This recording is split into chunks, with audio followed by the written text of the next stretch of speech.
Come on, Annie. Let's go to the movies.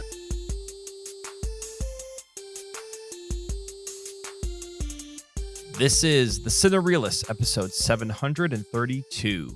My name is Kyle. My name is James. And my name is Zach. We're here to talk movies, movie lists, movie obsession for the next hour or so. Happy Father's Day, guys. Thanks, Kyle. Thanks, man. Of course. How did you guys celebrate Father's Day? Or how was it celebrated for you, rather? Well, we went to go see the movie we're discussing today. Okay. So that was a lot of fun. Nice. With Galen? Yeah, with Galen. Yep. Okay. Yep. So we all went as a family.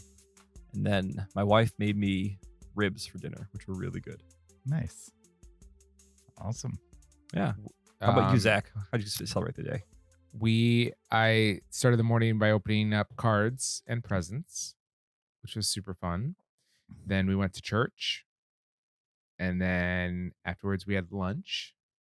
And then me and the kids, my wife took a nap, and me and the kids watched The Adventures of Robin Hood from 1938. Oh, Okay. First time for them? First time for them. Nice. Jacob was very skeptical because it's an old movie and it starts with words and stuff like that. But at the end of the movie, he said, that was awesome. Great. So he loved it. And dinner and bedtime. Nice. How about you, James? Awesome. We went to a barbecue place in Orange City, Florida, which is kind of halfway between here and New Smyrna, which is where my dad lives. So it was a nice middle zone. And my son came out after lunch. My son, myself, and my nephew went to go see Toy Story 5. Oh, yeah. When I was at Disclosure Day, most of the Toy Story 5 showings were pretty sold out. Yeah, it was pretty full. Although we bought tickets like half an hour before it started. So, yeah. So which it was wasn't not too bad. full. There were screenings every 30 minutes at the theater Right. we went to. So if you wanted to see it, at least in the middle of the day on Sunday, it was available for sure. James, without saying too much, Sure. which Toy Story is it most similar to in quality? In quality, what does Yeah. that even mean? Like Well, like, broadly? Yeah, like maybe Toy Story 1 I'll say this is my 5-star movie. This is for my you. third favorite Toy Story movie.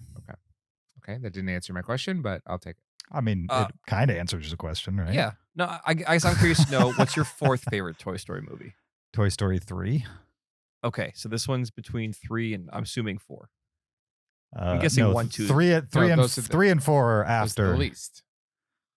3 and 4 are my least favorite. Oh, that's right. Oh, you said this. Wait, this is your third favorite? Yes. Third Oh, favorite. that's right. There's 5 of them now. He likes 1, 2, 5, 4, 3. That's his order. Okay, 1, 2, 5, 4. So this is right in the middle for you.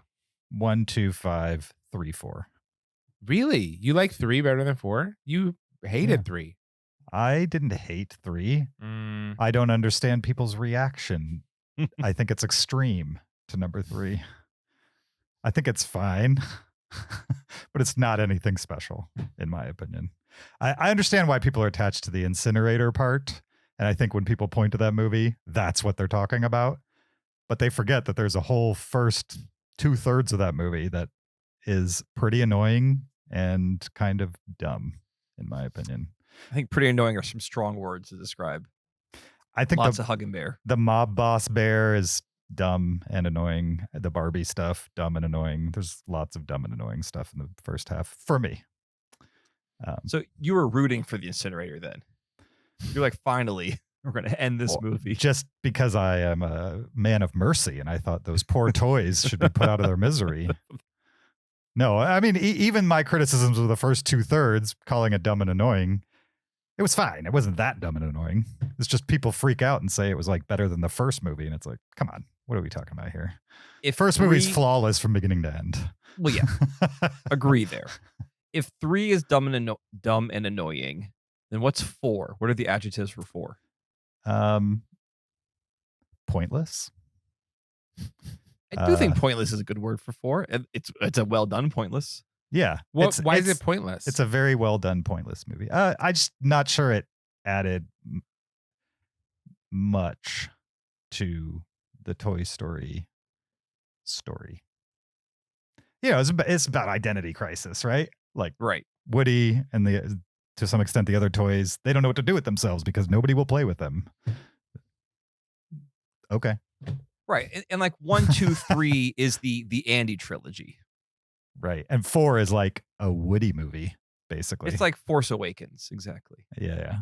And then I believe 5 returned to kind of part 1, part 2 form, where it's like, well, let's leave some of these bigger existential questions that really have nothing to do with childhood and get these toys back in with a child here.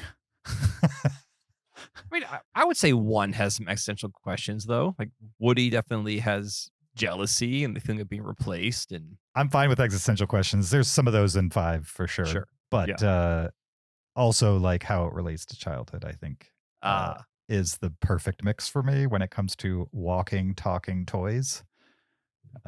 But again, I'm not mad at 4.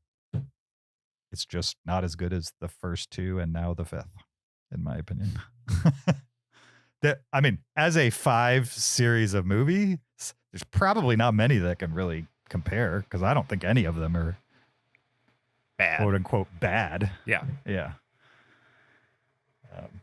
Anyway, we're not here to talk about Toy Story 5. I'm sure we might be here to talk about Toy Story 5. I'm sure we will get to that at some point down the line for sure. Toy Story 5, even if it's just in a top 10, last 10 type of thing. But no, we are here to talk about aliens. Specifically, Disclosure Day, the new Steven Spielberg movie that's in theaters now. Softly billed as the successor to Close Encounters of the Third Kind.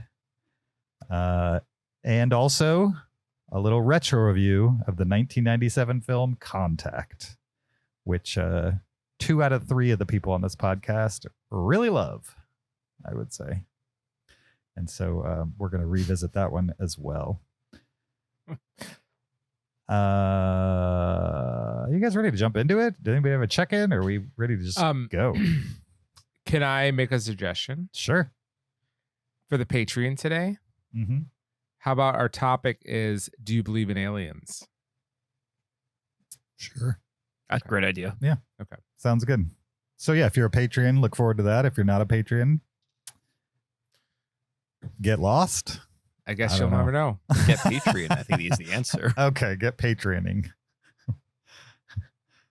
We love Patreon, don't we, folks? They supported Reckless Ben, so I feel good about them nowadays. For sure. They did support Reckless Ben. Yeah. Oh my God. Are we over that whole bricks and minifigs scandal? We don't have to go too deep into it because I could definitely talk about this for hours. Oh, I know you could. Trust me. The Discord channel that we have. The reason why we're getting over it is because they have legally kept him from talking about it. He's under gag orders to not release any more videos about it and not talk about it publicly or be arrested. I thought he was in Mexico. That was all. I mean, he did go to Mexico, but he's not in Mexico. Even if he was in Mexico, I mean, he's going to have to come back to the U.S. They have him under like criminal charges. Did he really flee to Mexico, or is that like another YouTube stunt? He's a slackliner. Again, I know way too much about this. You don't know what a slackline is? I thought that was like some like Gen Z tech term. Oh yeah, I know what the bouncy slackline thing is. Okay. He's literally a professional slackliner. Okay. And he went to Mexico for a slackline competition and then filmed all those clips saying he's hiding in Mexico. But he pretty much immediately came back to the U.S. Okay, so yeah. Not defending bricks and minifig here, but what I also see the YouTube side of it is like, how to get my views. Oh, I'm hiding in Mexico. I'm here for a sport competition. Like, so it's the exaggeration portion of it. Sure. Kyle, I love how Kyle has probably not watched more than 30 seconds of anything involved with this, but he has strong opinions. I did watch the testimonial from the 2 original owners. Okay, so he watched the 2 bad guys. No. The original owners. Because like that one to me felt like the most truthful account of anything. Like no, they shouldn't. nothing should feel like anything to you. You should not have an opinion because you haven't listened to any of the others. No, I've read all the Bricks and Minifigs like corporate memos. So I've gotten like their corporate side of it. I've seen the original owner's account of it, and then there's some random YouTube guy running around in Mexico playing like kidnapper. And I'm like, I'm not gonna listen to that guy. He has no credibility to me whatsoever. So the impetus of all of this being public. Anyway, enough about this. Although my wife's into it now too. Nice. Yeah. Nice. Awesome. Anyway, so join the Patreon. Listen to us discuss aliens. We will not discuss Bricks and Minifig, I promise. All right. I can't promise that. Yeah. Oh, I'm just gonna mums the word on that one. Okay. We're going to talk Disclosure Day here just a minute. Before we jump in, don't forget there's a video version of this podcast on YouTube. Go check it out there. Watch while you listen, or listen while you watch, one or the other. You can also support us on Patreon. Speaking of that, patreon.com/Cinereelists. You could leave us an Apple Podcast review, 5 stars only. We'd appreciate that. Or send us an email, heyguys@cinereelists.com. If you send us an email and you tell me why you should win a vintage t-shirt from the 2002 M. Night Shyamalan movie Signs in that email, you'll be entered into the contest for a vintage t-shirt from the 2002 M. Night Shyamalan movie Signs, which is about a $75 or more value because it is from 2002 and it's brand new. And all you have to do is tell me why you should win it. That could be 1 sentence or 8 paragraphs. I don't care. Just send it. This contest ends when I decide it does. Links are in the description for all of those things. You guys ready to talk Disclosure Day? Yeah. Let's do it. Disclosure Day. It's in theaters now. We're going to get into it right after this clip. What did you steal? Secrets. The data they paid me to protect. Are they people?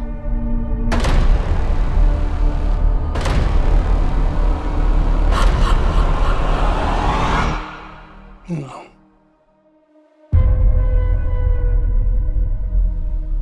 Good morning, Kansas City. Let's take a look at today.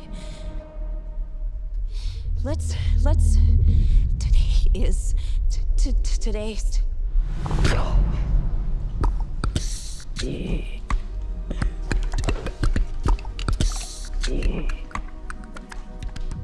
you understand what she's saying? I hear her. It's gibberish. I can't understand it. And I can. What's happening to me? People are starved for the truth. I'm a part of it now. I'm just sorry that they made you a part of it too. Hello, Jane. Please, have a seat. That was Disclosure Day, a 2026 science fiction thriller directed and produced by Steven Spielberg from a screenplay by David Koepp, based on a story by Steven Spielberg. This movie stars Emily Blunt, Josh O'Connor, Colin Firth, Eve Hewson, and Coleman Domingo, amongst others. The official IMDb plot synopsis is really more of a question, philosophical question, and it goes like this. If you found out we weren't alone, if someone showed you, proved it to you, would that frighten you? Interesting philosophical question to tie to this movie. Yeah. Yeah. I would say. We're going to do this review in 2 parts. First, we're going to talk spoiler-free thoughts on the movie, and then we will go into spoilers. We'll let you know when that transition occurs. What did you guys think of Disclosure Day? So I'll say I am a big fan of sci-fi alien Steven Spielberg. Both Close Encounters of the Third Kind and E.T. are top 100, if not top 50 movies for me. Close Encounters was a very early watch of mine, and I glommed onto that at a young age, and the same for E.T. I mean, this movie has, those are 2 very different movies dealing with sci-fi aliens, but I think, Steven Spielberg does that really, really well. War of the Worlds, I'm kind of neutral on. That's more of an adaptation. So it's him, doing his own take on it. So I kind of don't see that as much in the same vein as those two movies. But anyway, I was excited to hear that Steven Spielberg was returning to kind of the alien genre, because again, I think he does it pretty well. And with this movie, he definitely entertained me.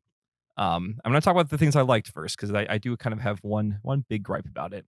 But I thought this movie overall was super well made.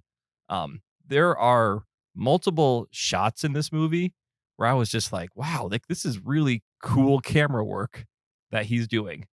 And that was something that I was like, remind myself, yeah, of course, this is Steven Spielberg. Like he knows how to shoot a movie.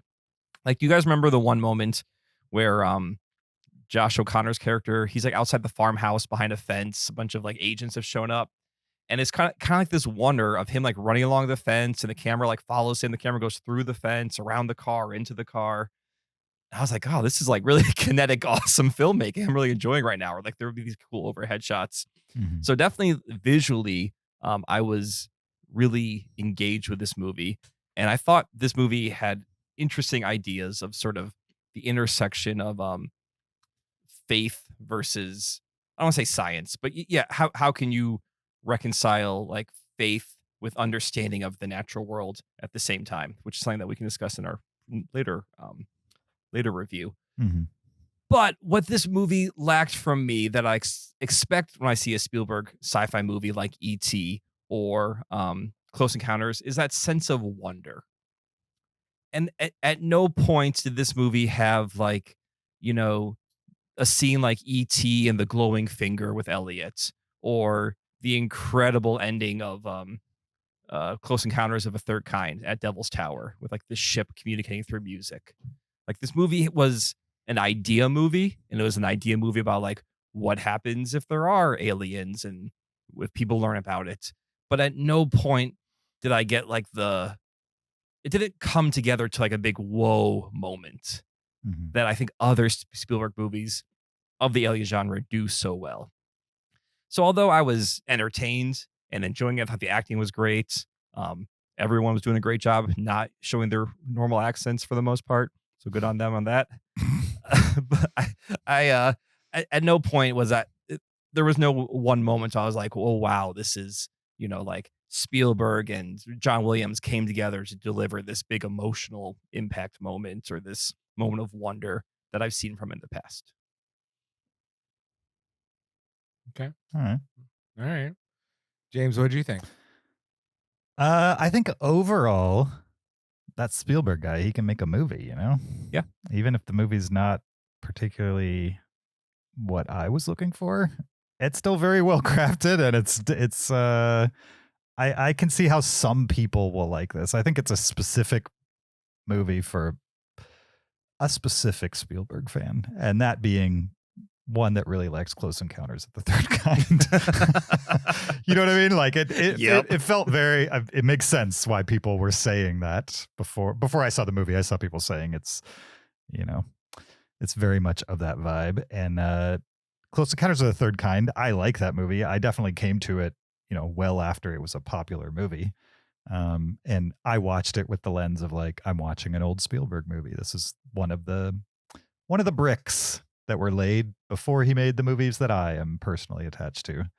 And then I rewatched it last year in Chicago on 70 millimeter on possibly the smallest screen I've seen in a movie theater before, which is weird to watch a 70 millimeter movie on projection a tiny screen on a relatively tiny screen, but it was like an old music box theater. It was just part of the environment, I would say. Oh, that's it's Chicago. What's it called?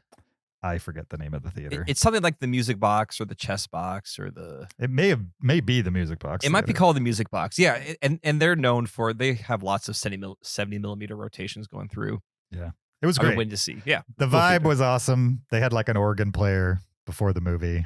They were flashing pages of the script on the screen before the movie. It was great.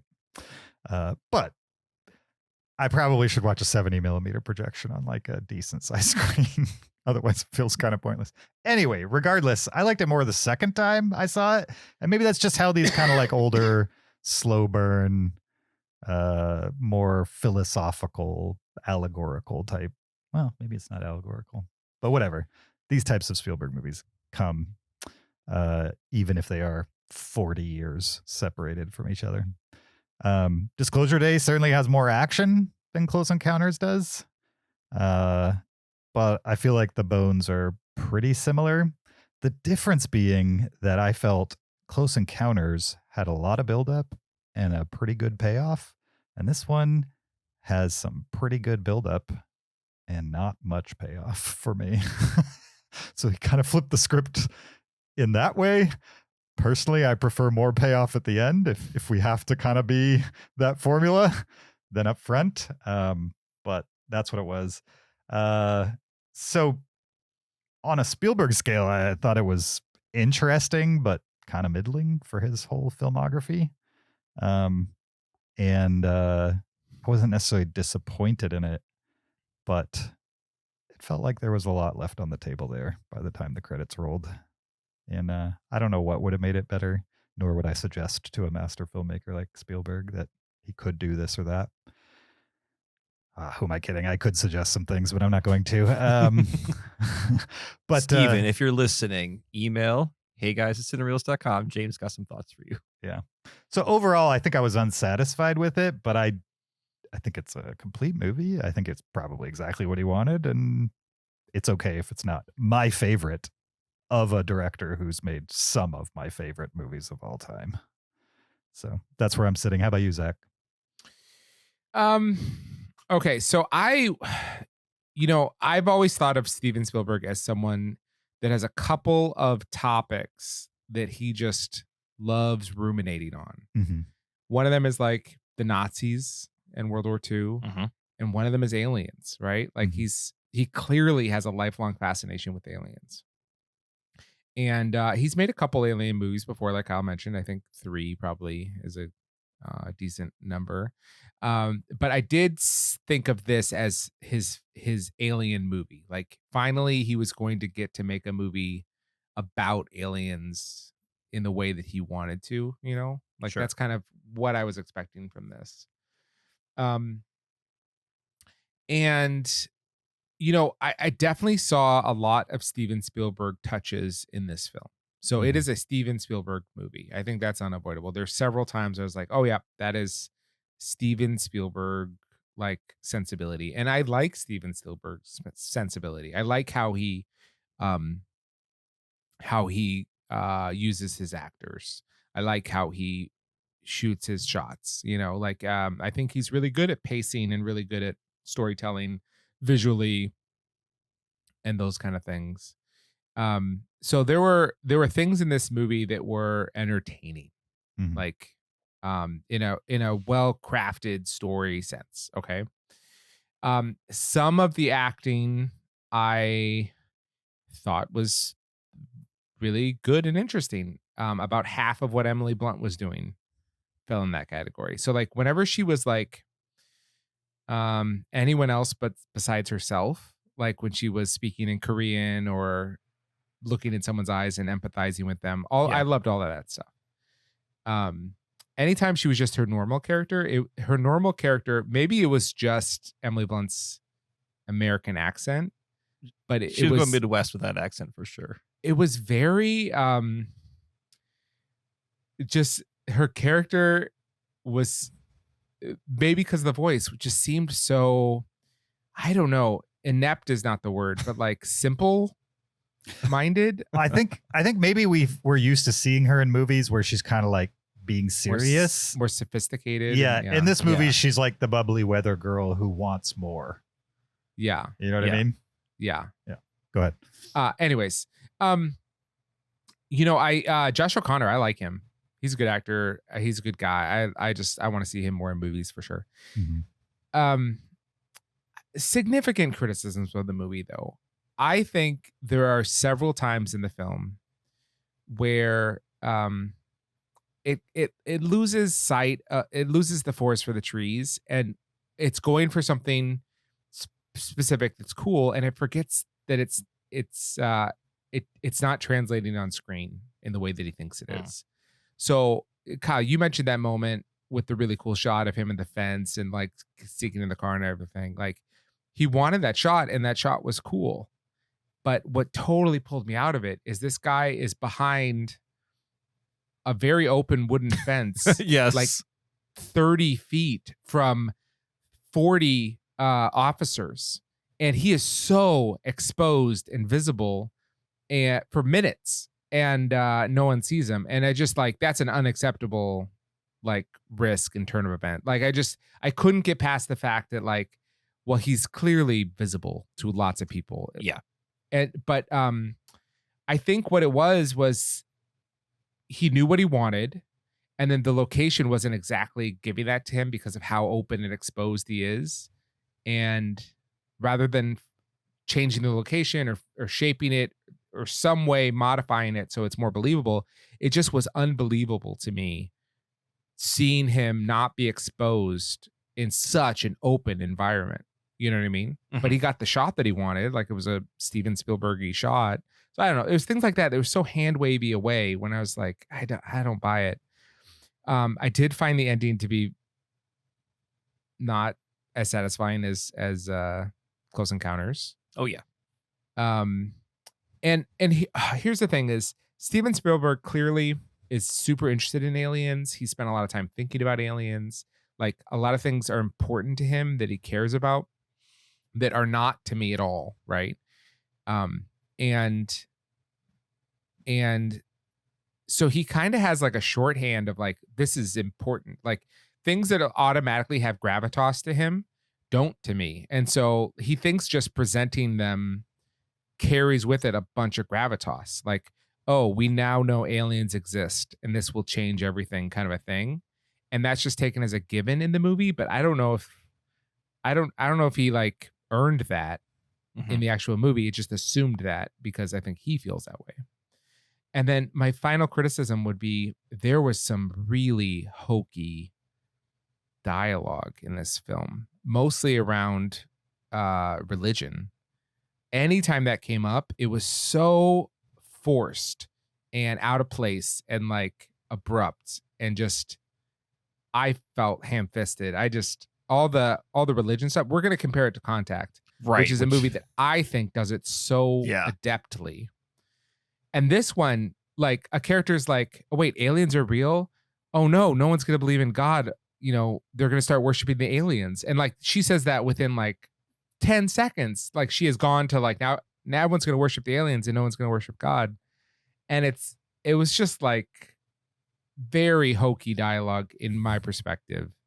And it reflected just someone that maybe has ruminated on this for a long, long time and has lots of thoughts. And he just sped up. He had messages he wanted to get through in this movie, and they were just so on your nose, especially once we are in this house environment. It was so schmaltzy in a way that, like, I don't know, doesn't really mean anything to me. But anyway, the movie's entertaining. It's also too long. It's 2.5 hours long, and I'm sure he could have found ways to cut that down. Agreed. I mean, they could maybe have removed all the religion talk. I'll probably save you 10 minutes right there. Oh, yeah. I don't even know what section you'd cut stuff out of, but there's got to be a way to tell this basic story in 2 hours. Right. I would think so, especially because the ending is so inevitable. It's the same ending that you know is going to happen from the first 15 minutes. There's no surprises. It's just how do they get there? Yeah. Right. Zach, it's interesting that you mentioned like Spielberg had a shot in mind. He's like, I'm going to put this in my movie. Right. Okay. I'm going to make this fence thing work, whether it's going to be there or not. The train sequence, right, with the car getting stuck onto the train, that was something that he wanted to do in Duel back in like 1971. Really? But couldn't afford to. So he's like, well, now I can do my train thing finally. And he's always been obsessed with trains too. Like that's another thing that's in like a lot of his movies are trains. That's a big part of it. So yeah, but that kind of felt like it was a cool sequence and all, but like, okay, we're gonna take a little action detour in this alien movie. And you think about Close Encounters or E.T., they don't really have huge action detours. Like E.T.'s got a BMX bike chase. That's about it. Can't think of Close Encounters having any action sequences whatsoever. Exactly. I don't think so. Yeah. So this definitely, as much as like, oh, I thought these were interesting action sequences, it was also odd to have them in this movie, considering he usually doesn't do that in his Alien movies. Mm-hmm. Yeah. I mean, since those early days, he has become an action director, though. So I guess he can't make an Alien movie without, a train scene. A car driving through a house. Right. Yeah. Which I'm happy those scenes were there. I mean, it helped, well push done. along the first 2/3 of the movie.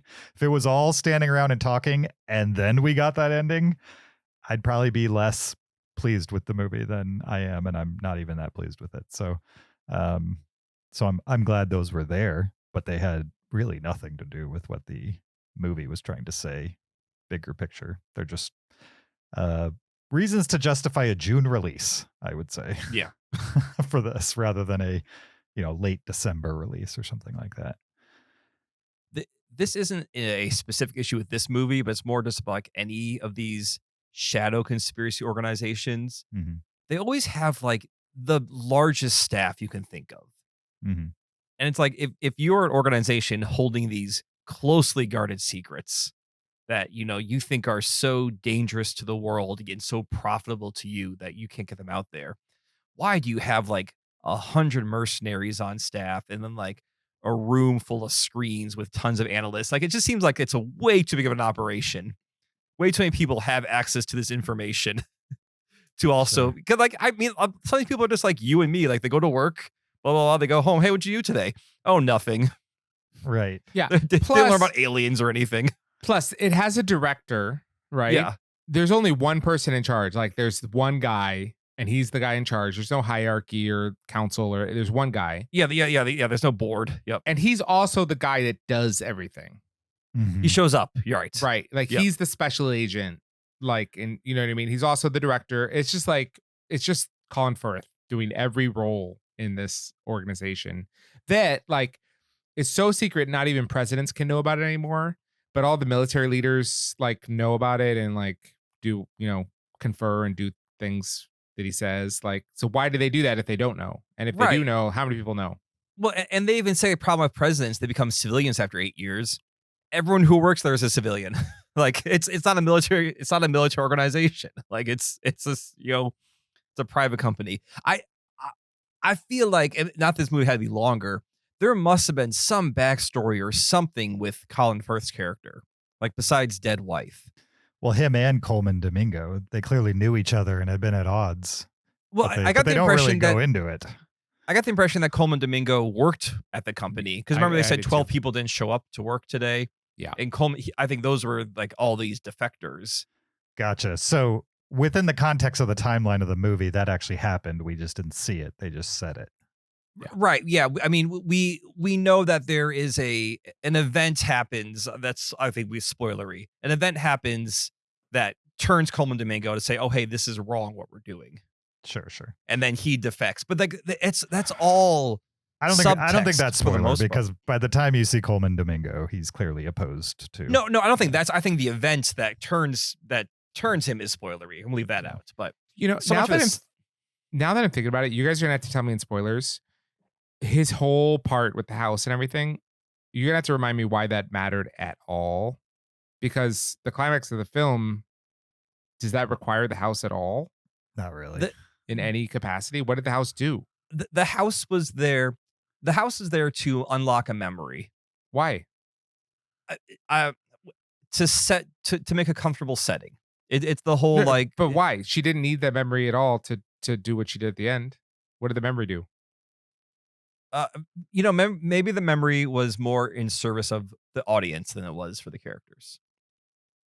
Yeah, I just don't know, why did she have to unlock anything? All she had to do is Disclosure Day.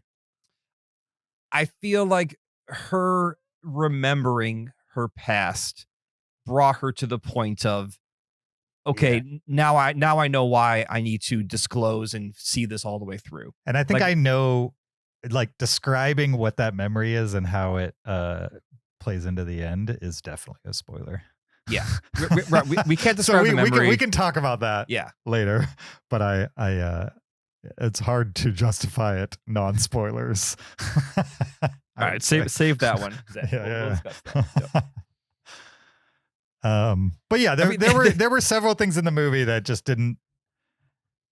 that distracted me. One was the oneer was cool. I just wish it wasn't through like a 2-rung fence or whatever that was. The other is like those elite trained, bounty hunters or whatever they were. Yeah. Just let them escape through a bathroom window. Yeah. That didn't make a whole lot of sense to me. I know it's a nitpick, but I was just like, what? Why? What are we doing here? They had their guns in a locker. I was like, usually mercenaries don't like, okay, keep the guns locked away. We don't want to hurt anyone. So. Yeah. Also, there was like, it's a little boomery, the perspective on the media and how people consume their media. Oh, yeah. They're all watching the news. They're all watching the news. On their phones. I know, but like, I mean, I barely watch the news anymore, and I'm nearly 50. Anybody who's like 35 or younger hasn't watched a real media news, or not anybody, but a very small percentage as people get younger are watching traditional media for sure. I just don't think we can get into spoilers, but I don't think these things would come out that way. I agree. And plus there are rules set up about like what people have certain abilities. Unverified information, what they put on the air. Like that's traditional media. Yeah. Yeah. And I mean, we got to talk about it. Those CG animals were very distracting for me.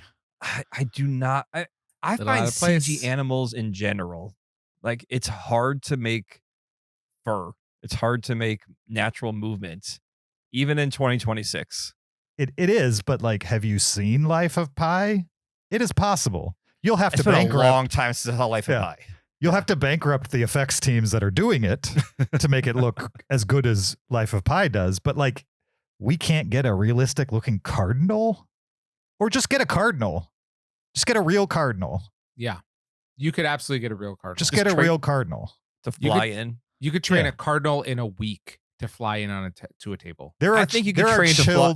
There are chill deer that you can rent to put on screen. You know what I mean? But you know what? Didn't look real at all. Every single one of those animals, for sure. Yeah, none of them looked. I completely agree. Also, and this is a huge nitpick, a minor nitpick. When Wyatt's Russell chased the cardinal away, and it found like the narrow window to fly out of. Have you ever like chased a bird out of a room before? It does not find the one way to go. It panics. Well, that wasn't a bird. Good point. That was not a bird. Good point. Well, I feel like that explanation is a little bit. I understand it. We can talk about it in spoilers. Man, sure. Way more spoilers than I thought in this. But I have to. There's things I have to talk about in spoilers that are like so, like they're plot holes. A lot of movies people say have plot holes. These are plot holes of the movie. Yeah. Okay. Well, with that being said, should we wrap this up and move on to spoilers? I feel like as much as we're probably about to pick this movie apart in spoilers and discuss it, the goal isn't just to thrash it, but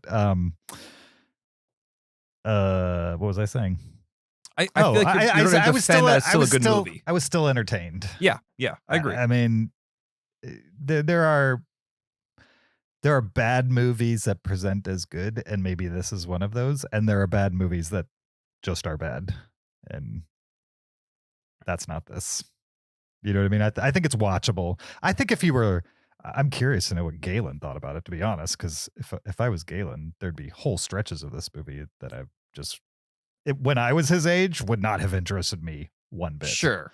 So I mean, he's seen Close Encounters, he's seen E.T., so like he's already versed in those. He's attuned to Spielberg's slow sci-fi cinema, basically. Exactly. He's now asking me to watch 2001: Space Odyssey. He's like, I'm ready. I want to watch it now. I'm like, okay, right. So that's the next step. But anyway, I think when the movie got done, I was unsure if he's gonna like it or not, because I'm like, this is a lot of talking. This is a long movie. Not that he's like, a dumb kid who needs action, action, action, but like he's got the attention span of a 10-year-old. So sometimes it's, Yeah. When it got to be over, he was like, "Oh, that was a good movie." I'm like, "Okay." And then we were kind of talking in the car, and he has some questions, and I think he was still processing it. He did tell me that he did nod off at one point. Okay. So he fell asleep, and then Megan was next to me, and she worked a long weekend, so that could have been part of it, but she was like kind of dozing in and out for most of the movie. So 2 out of 3 people fell asleep. 2 out of 3 people fell asleep. Again, Megan didn't have negative things to say, but she was kind of like, I kind of was sort of in and out of the movie as we were going. She thought it was too long. Galen did, overall had positive things to say, but also fell asleep. I stayed awake the entire time. So, what do you want, a cookie? I stayed awake the entire time and didn't use the bathroom. This was like good job, shining Daddy. moments in movie theaters for me. What? Oh, great! The soundboard's back. Okay, final thoughts before we jump into spoilers. Kyle? Yeah, I think, James, you could be right. This might be a well-made, maybe not bad movie, but a bit of a miss. But I was entertained by it. And maybe my star rating will change after we pick it apart in spoilers, but I'm pretty confident where I am right now. Yeah, I think it's kind of a messy movie made by a competent director. So I think it's a little bit of a miss. It's just his natural abilities as a director can make something that's not very good watchable. I agree with both of what you guys said, for sure. What are we going to give this out of 5 stars, Letterboxd style? I'm going to give it a 3.5. I'm also 3.5. Give it a 2. All right. 2. A 2 and 2 3.5s for Disclosure Day. We are now moving into a spoiler discussion for Disclosure Day. So if you have not seen the movie and you want to stay spoiler free, you should pause this and come back to it later, or maybe jump to the contact section. Links in the timestamp in the description. If you have seen the movie or you don't care about spoilers, listen on. So, Okay. Zach, you were asking about the house that Colin Domingo is building. Yeah. What was the point of the house? So the point of the house was, and here's what I'm curious to know. How does Coleman Domingo know about Emily Blunt? Because he seems to know that okay, so jumping ahead, Emily Blunt, Josh O'Connor, they were visited by aliens at like 10 years old. Right. And they were imbued with powers that were alien sleeper agents is more or less the sure. Yeah. Except he was activated immediately. She wasn't activated until just recently. I feel like he was activated later, like as a teenager. Well, sure, but years ago. Yeah, years ago. Right. She was activated, I think, in the movie time a day ago. Yeah. So anyway, Coleman Domingo was rebuilding Emily Blunt's childhood home because that's where the abduction took place. And for her, it was this buried memory. She talked about dreams of it. She dreamt of like Hansel and Gretel and animals. For her, it was this traumatic thing that she buried. And he wanted her to remember this moment, to unlock this memory. And I guess with the assumption that once she comes to terms with her role she plays now in the greater cosmic scale, then she can fulfill this mission of disclosure, of like being the one to say, hey, here's everything that's going on. Why Coleman Domingo knows it's her, I have no clue. I don't feel like he could know, especially because Josh O'Connor's character didn't know about her. And he was like his right-hand guy, right? Like, so he was read into all the same things for the most part. And really, there was nothing to know because, again, she wasn't activated until the Cardinal, like, yesterday. Exactly. So, yeah, that I would say, you mentioned the word plot hole earlier, which people throw around. But for me, that was a plot hole. How did Coleman Domingo know that Emily Blunt's character was important to this whole game? So he rebuilds the house, right, to get her closer to a memory. Yeah.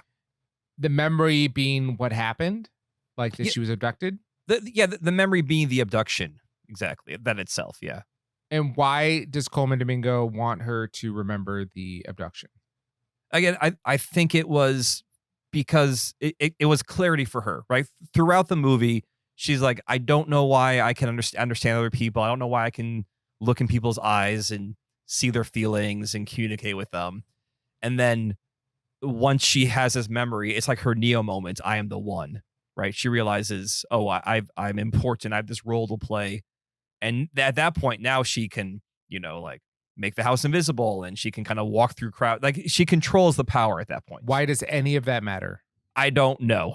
Because all that has to happen, and all that does happen, is Josh O'Connor's footage goes on the news.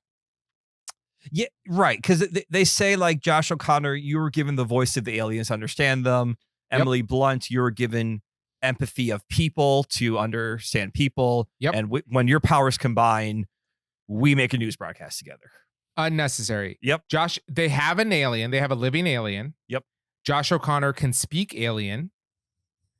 And they have a bunch of people that can take over a news station. I don't understand at all why, one, she's necessary. All she does is introduce the footage.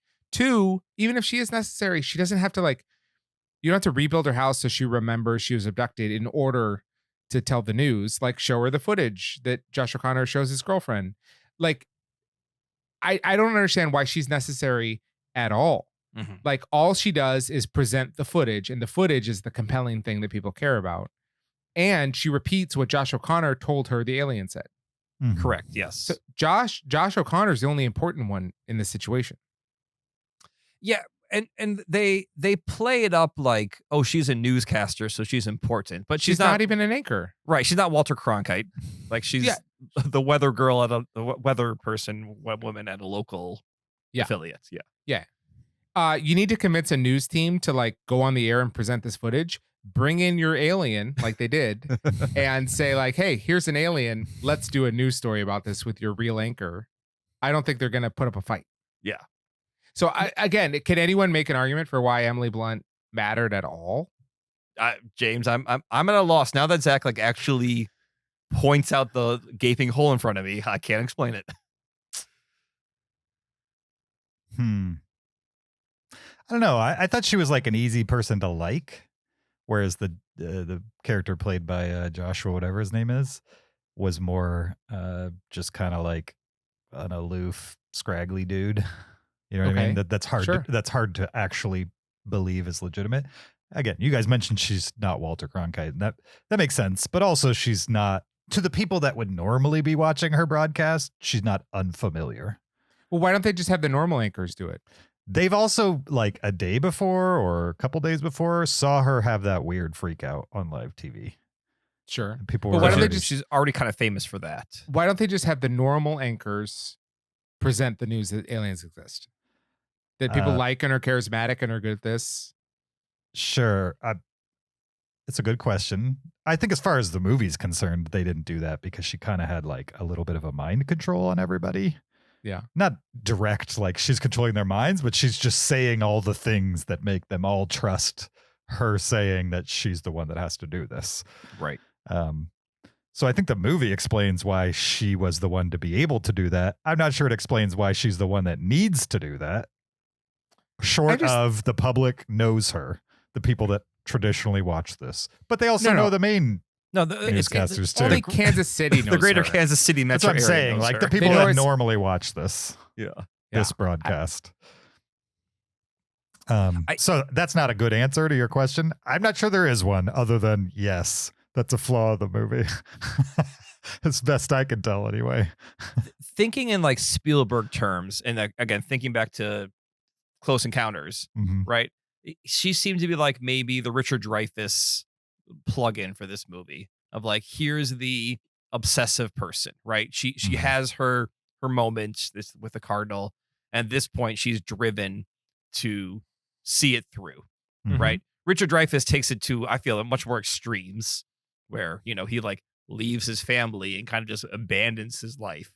She leaves her boyfriend at a gas station. So not quite as, but she still has that obsessive drive of, like, I must find Josh O'Connor's character. Again, why? That's a great question. I don't think the movie does a great job, now I think about it, of explaining why these two joining forces is so important. Like, I understand their powers, whatever you want to call them, but yeah, it's almost like you needed Josh O'Connor to be like, I'm missing a piece. Like, I understand the language, but I'm missing this piece. And then you have Emily Blunt, who's just like, I don't know why I have to do this. And then you bring them together, and then it's okay. Here's another question I had. Do you remember when she goes into that trailer where Colin Firth is in, right? Yes. Mm-hmm. And are like, well, this is a very dangerous situation for her to be in, right? But it's not, because she can basically mind control people. It's a little bit, it's one step away from that, but she can make them form some sort of memory attachment, think that she's someone else, and kind of a thing. And she's basically anyone she can look in their eyes, she can pacify, like with the Force. She's like an empath or something like that. Yeah. But as long as she can look in your eyes, she's fine. She's gonna get out of there just fine, right? This is, correct me if I'm wrong, this is like an alien ability, right? That she was given. Sure. I don't know how those aliens that were captured ever got to the point where they're being tortured. Well, I don't know if the aliens have that ability. Well, the animals have that ability. How did the animals have that ability? Yeah, because the animals, from what I remember in the movie, didn't they explain that like the animals were actually the aliens presenting themselves in a form that we could understand? Yes. And when they're looking at you, Josh O'Connor says you can't look away. Right. This seems like an alien ability that, like, if they want you to have your full attention, you give it. Is it all animals or just certain animals? No, aliens. No. Are all animals aliens? No, not all. Only the ones that look like crappy Are CG. birds not real? Yeah. Is that what you're saying? Only the CGI ones. Yeah. No. The aliens present themselves as animals to you. Yeah. In order, they're really probably the aliens the whole time. They just see them as animals, and you can't look away if they're looking in your eyes. The exact same thing that she's doing. I feel like this is an alien ability. So why are these aliens in the Roswell footage and blah blah blah being captured, led away, trapped, tortured, all these kind of things? They should be able to do exactly what Emily Blunt did in that trailer to Colin Firth. Maybe if the human is uncomfortable with your presentation, you can't mind control them. But if you're giving them a soothing image at the same time, because, animals are cool to look at, and Emily Blunt's not hard to look at. And so you listen to them. But if they look like aliens, there's no amount of mind control that's going to. Can't they look like whatever you want them to look like? You mean, can't the aliens make themselves look like a deer strapped to a table instead of an alien strapped to a table? Yes. I think it might be that. I don't know. It's a good question, actually. Yeah. Maybe once they knew they were aliens, the mind trick didn't work on it. Only when you don't know do you buy into the illusion. Colin Firth was very aware of what her capabilities were. He's like, don't look her in the eyes. Right. Even her, like, the rules just were not consistent. Even her, she got caught by the firemen. Mm-hmm. Now, luckily, the firemen were the good guys, right? But like, they came in and they grabbed her, and if the firemen were bad guys, she was in trouble because she wasn't able to eye lock with them. You know what I mean? Yeah. Yeah. No, I think you have a good point. So it was convenient when it was convenient, but like, do these aliens have special powers or not? And if so, like, why are they being tortured?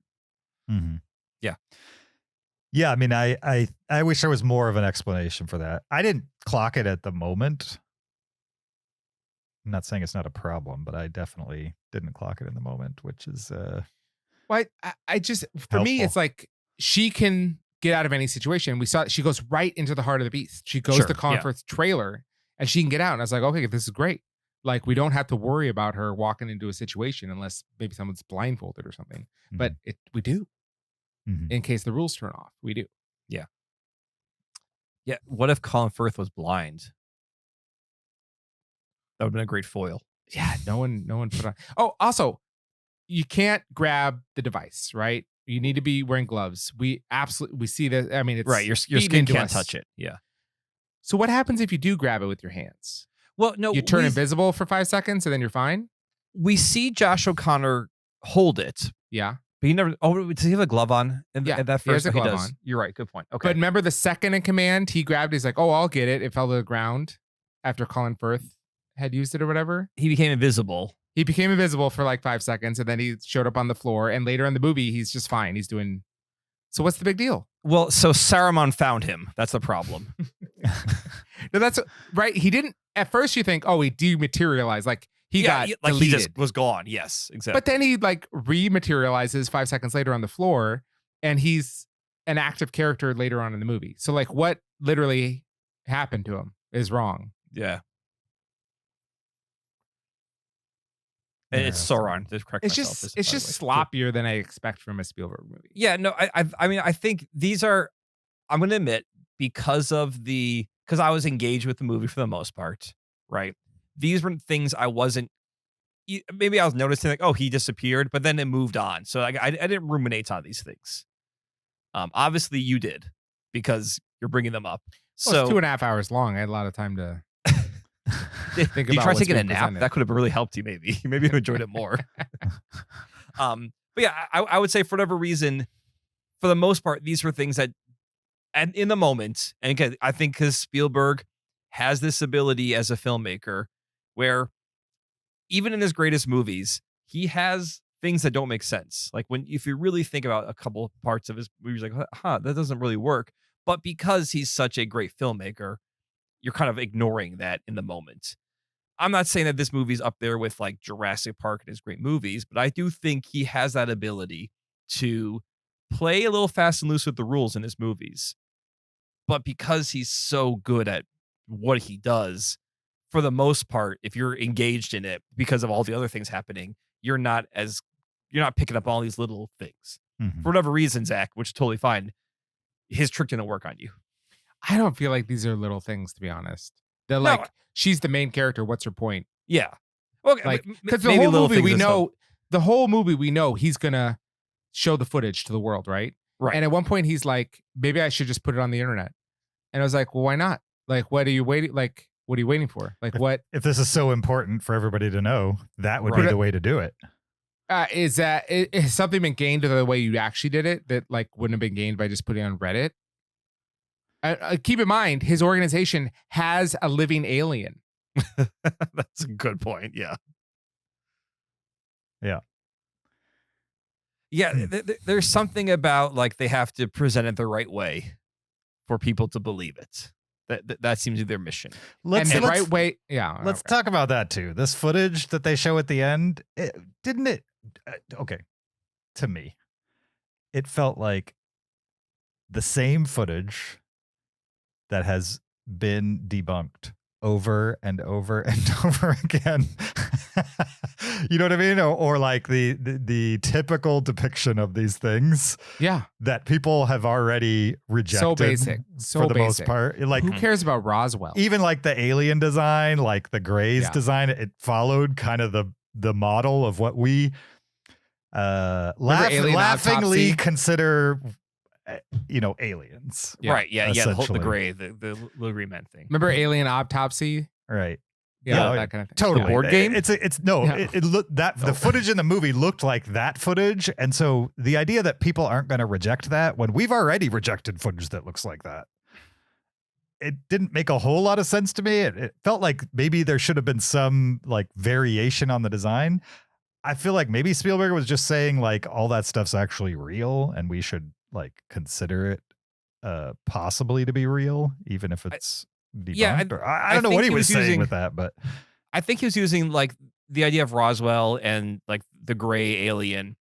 You're as to be like, yeah, like this, we're just gonna have this exist in our modern world, right? Where people, like for the most part, people believe alien. If they believe in the whole Roswell story, it's like little green men with the big with the big eyes, and so I think he was just trying to base it on like established lore within American culture of here's what aliens are, instead of trying to give us like a different take on the alien.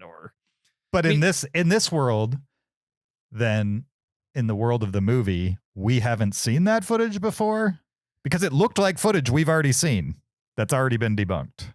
I see what you're saying. Okay. You know what I mean? Like if we had never seen any of those clips and then it all showed up on a news broadcast with a woman speaking a weird clicky language and telling us we should all get along, then I think maybe people would freak out about it.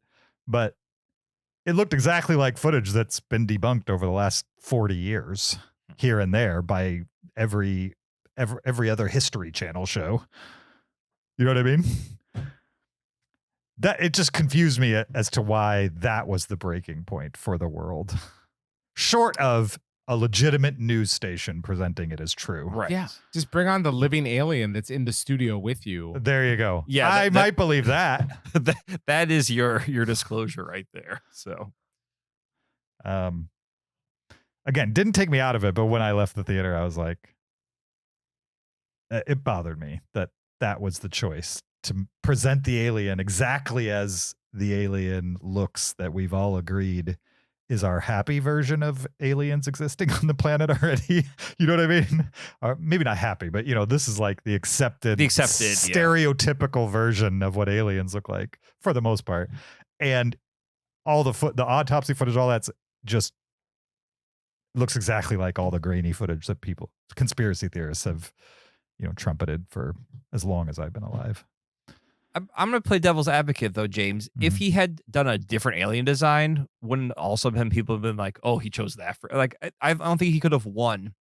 Whenever you make an alien design, you can't, unless you're making the xenomorph, right, which is truly an alien looking creature.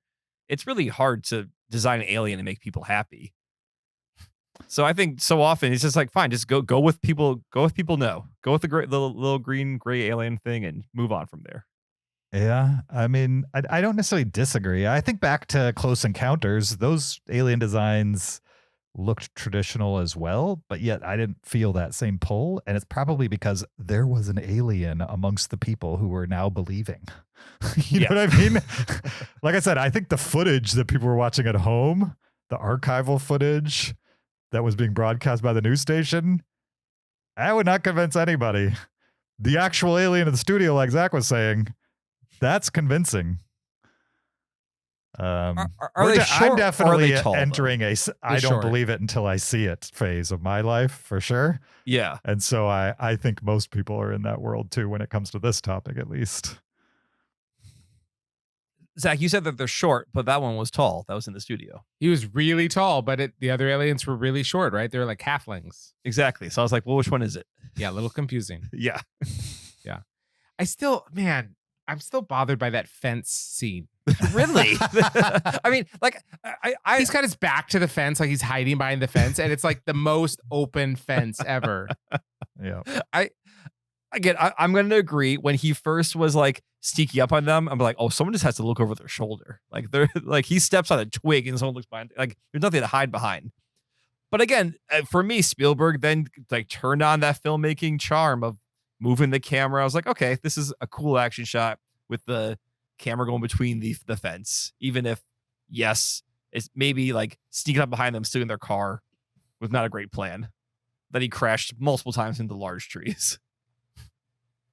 Like he hit a tree, he hit a house, he kind of hit everything except for open lands. Remember when they were chasing them up the quarry or whatever? And like they're following us, right? Yeah. And they stop at the cliff, and then they're like, wait a second, like get out of the car. Wait, yeah. I have an idea. Let's put a brick on the accelerator and crash the car. The car goes over into the water. They run away. And then the people that are chasing them didn't see any of that happen. And they just see the car in the water. And they're like, okay, well, yeah, they drove into the water. Like they didn't see any of the people like putting a brick and running back and forth with the car. None of that. Just they get there. There's the car in the water. I know exactly what happened. Well, like how far behind them were they? I thought they like got up that quarry and like, didn't they make some distance on that quarry road or something? It doesn't matter. This elite team of, bounty hunters, let them go 3 different times. Right. You got the fence, the bathroom window, and the cliff scene. All 3, they were about to be caught. And these people are literally like wearing horse blinders, evidently. They just cannot see. In the remember when they're chasing him, he drives into the house, stops the car, gets out, get in the car, and then back up. And they're still like, don't get him. It was very Keystone Cops through the whole thing. Yeah. I mean, cool. I liked him driving through the house. I mean, yeah, any individual element. It's just Steven Spielberg 30 years ago would have executed this in a way that I wouldn't have had any of these issues. Right. I don't know about that, but yeah.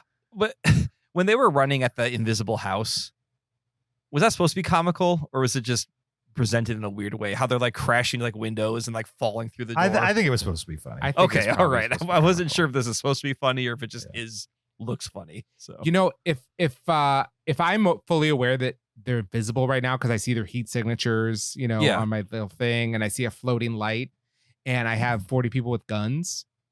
Just shoot. They didn't shoot.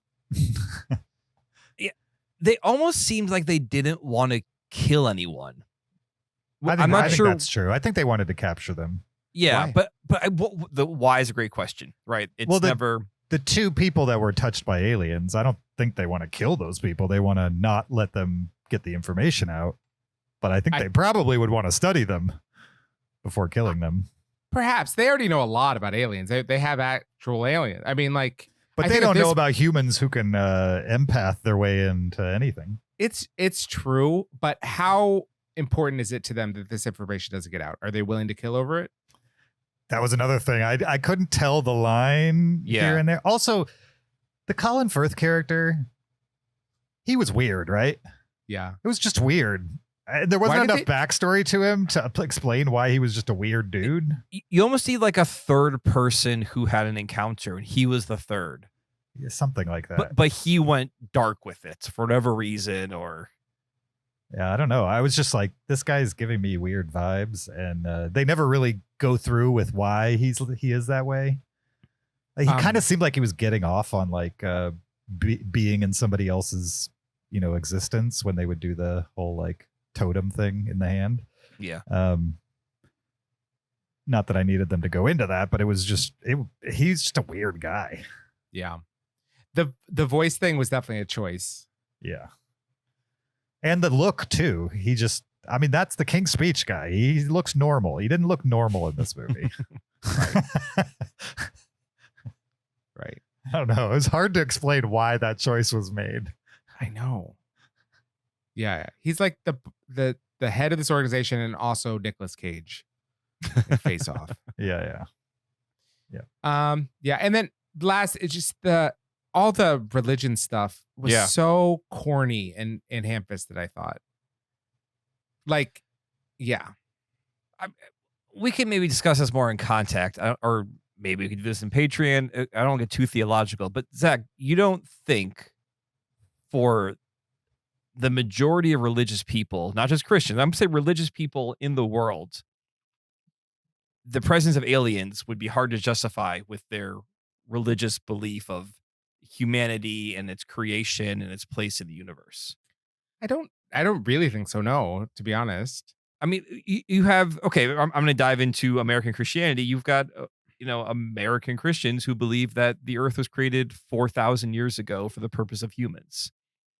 Mm-hmm. So if you believe the earth is 4,000 years old, well, 6,000, but yeah. Sorry. Okay. My apologies. Sorry.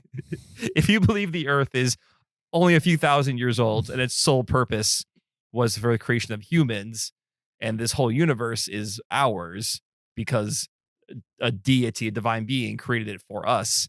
And then there's like, oh, also there's aliens.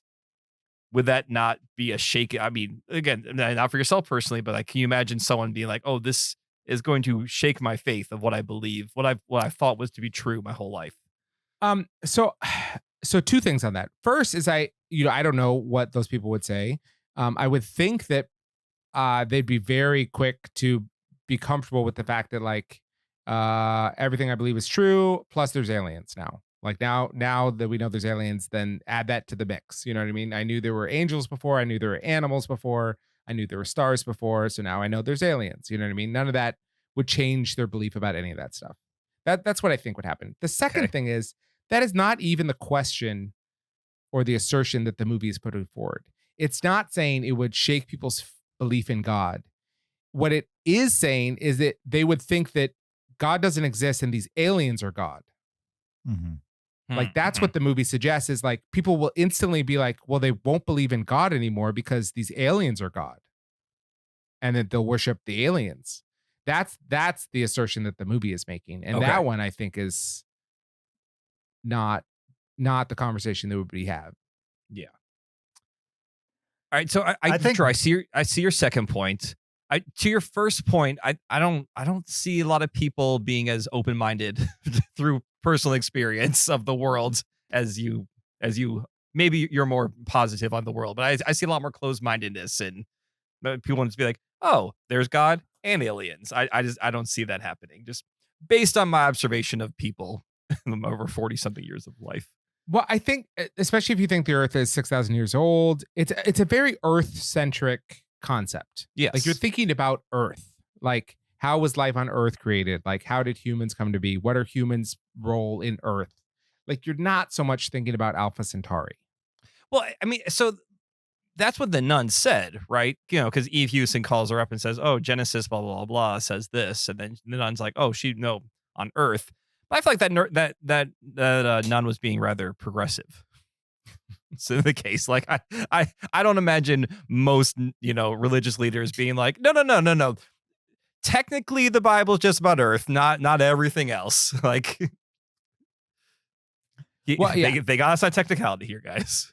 Yeah, and be that as it may, it's just the movie, to my mind, wasn't even thinking about that and the religious implications of that. It was thinking like just automatically, like, oh, let's reject God and worship the aliens as God. Yeah, which I don't think that it would be this crisis of faith that like suddenly like, oh, aliens exist. Oh, God must not exist, and we should worship the aliens now. What do we do with that? I don't think that's really the thing.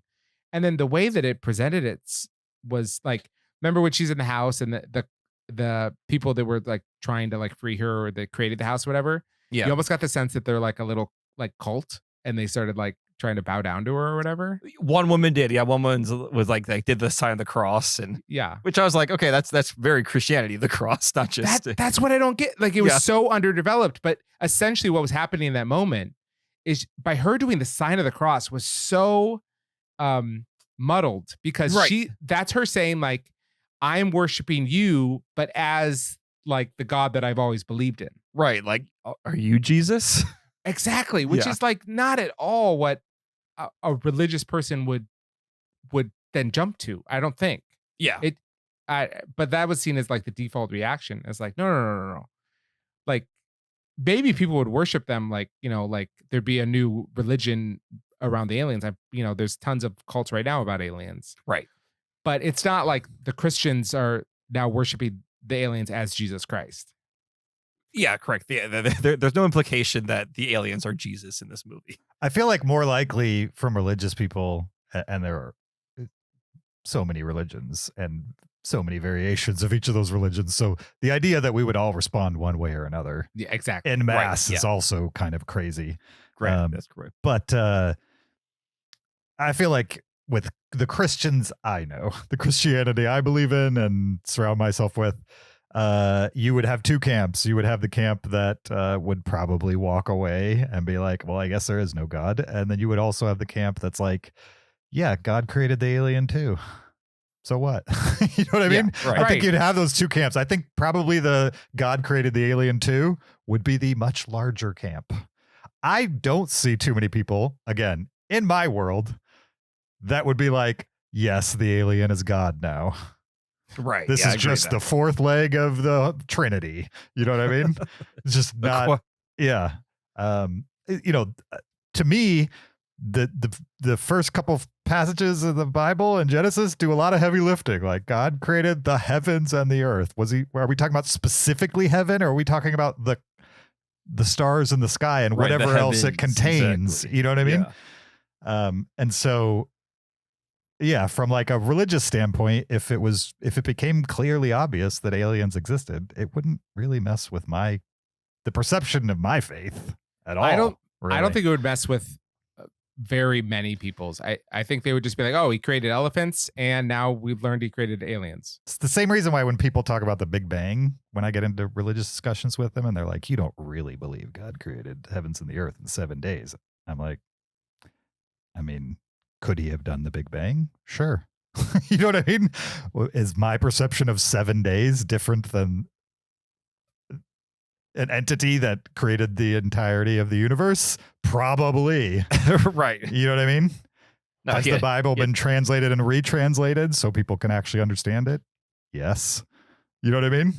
There's lots of answers to these that don't necessarily cause me to lose my faith.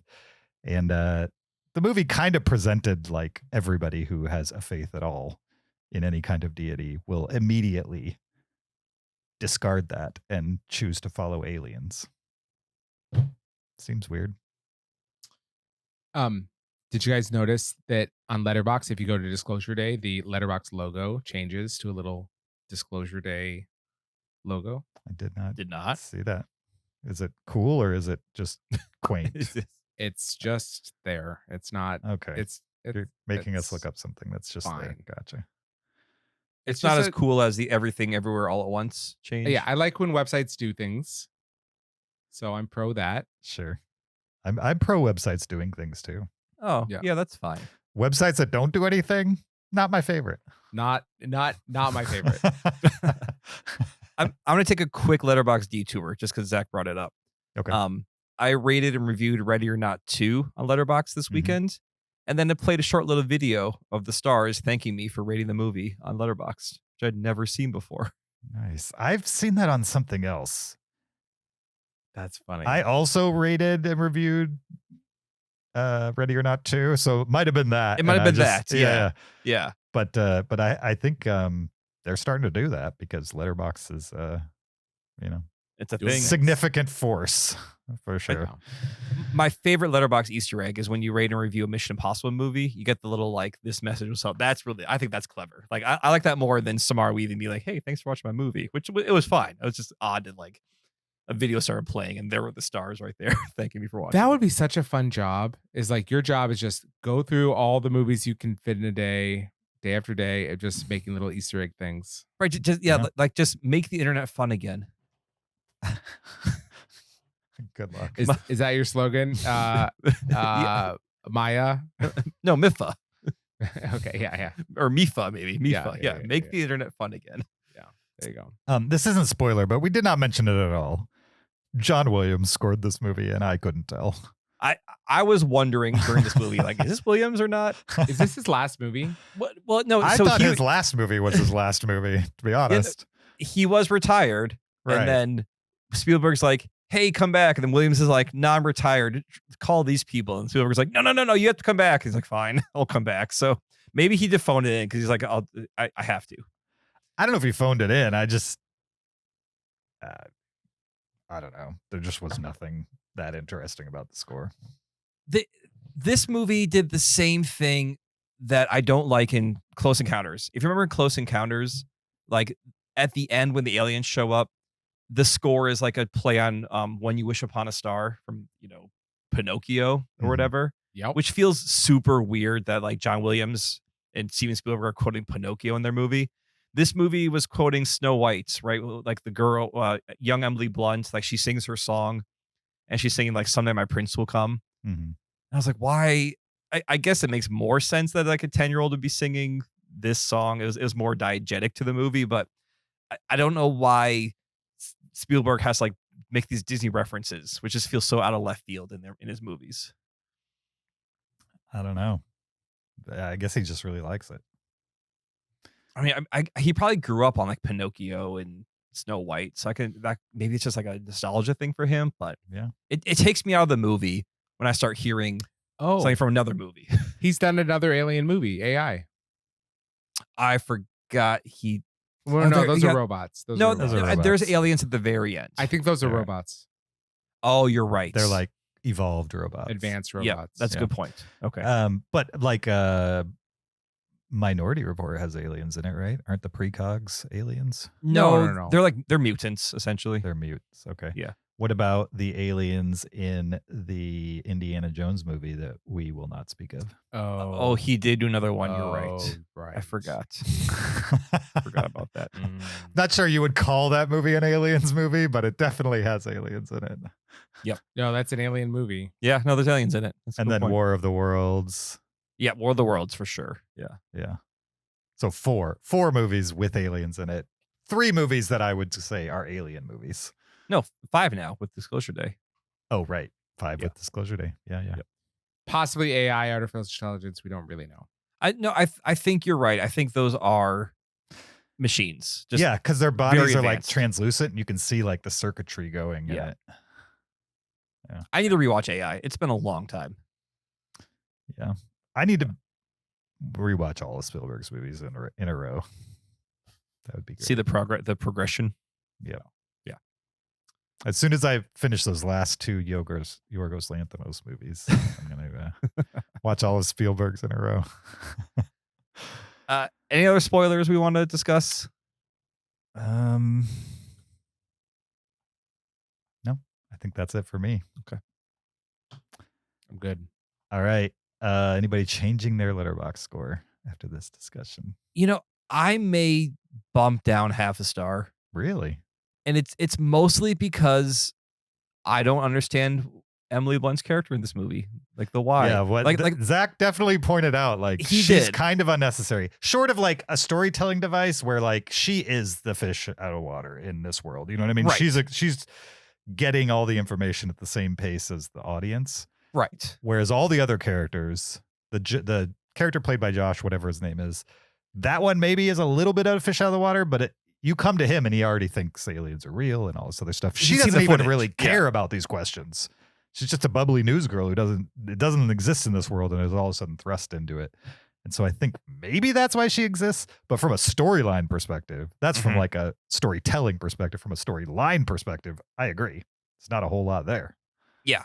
And I just think the more I thought about that, more like, yeah, would the movie be different if she wasn't in it? Like it would be a different experience for me as a movie goer for sure, because like you said, but does it affect the story, the fact that she's in it? I don't know. Also, are they brother sister? No. Unrelated. Okay, so they were both abducted. They didn't even know each other existed, which is what I got from the movie. But then later on, I was like, are they supposed to be related? But I think I invented that in my brain. I think they just have this bond of they were both abducted, and I assume at the same time too. Like I don't think that was some like psychic link. I think they were literally in the same room together. And the reason why the Gray hugged them at the end is because it's like their kids, basically. They abducted them and then brainwashed them and then made them forget it all and then put them back to the planet. But they have a fondness for them. Was that what we were supposed to get out of that?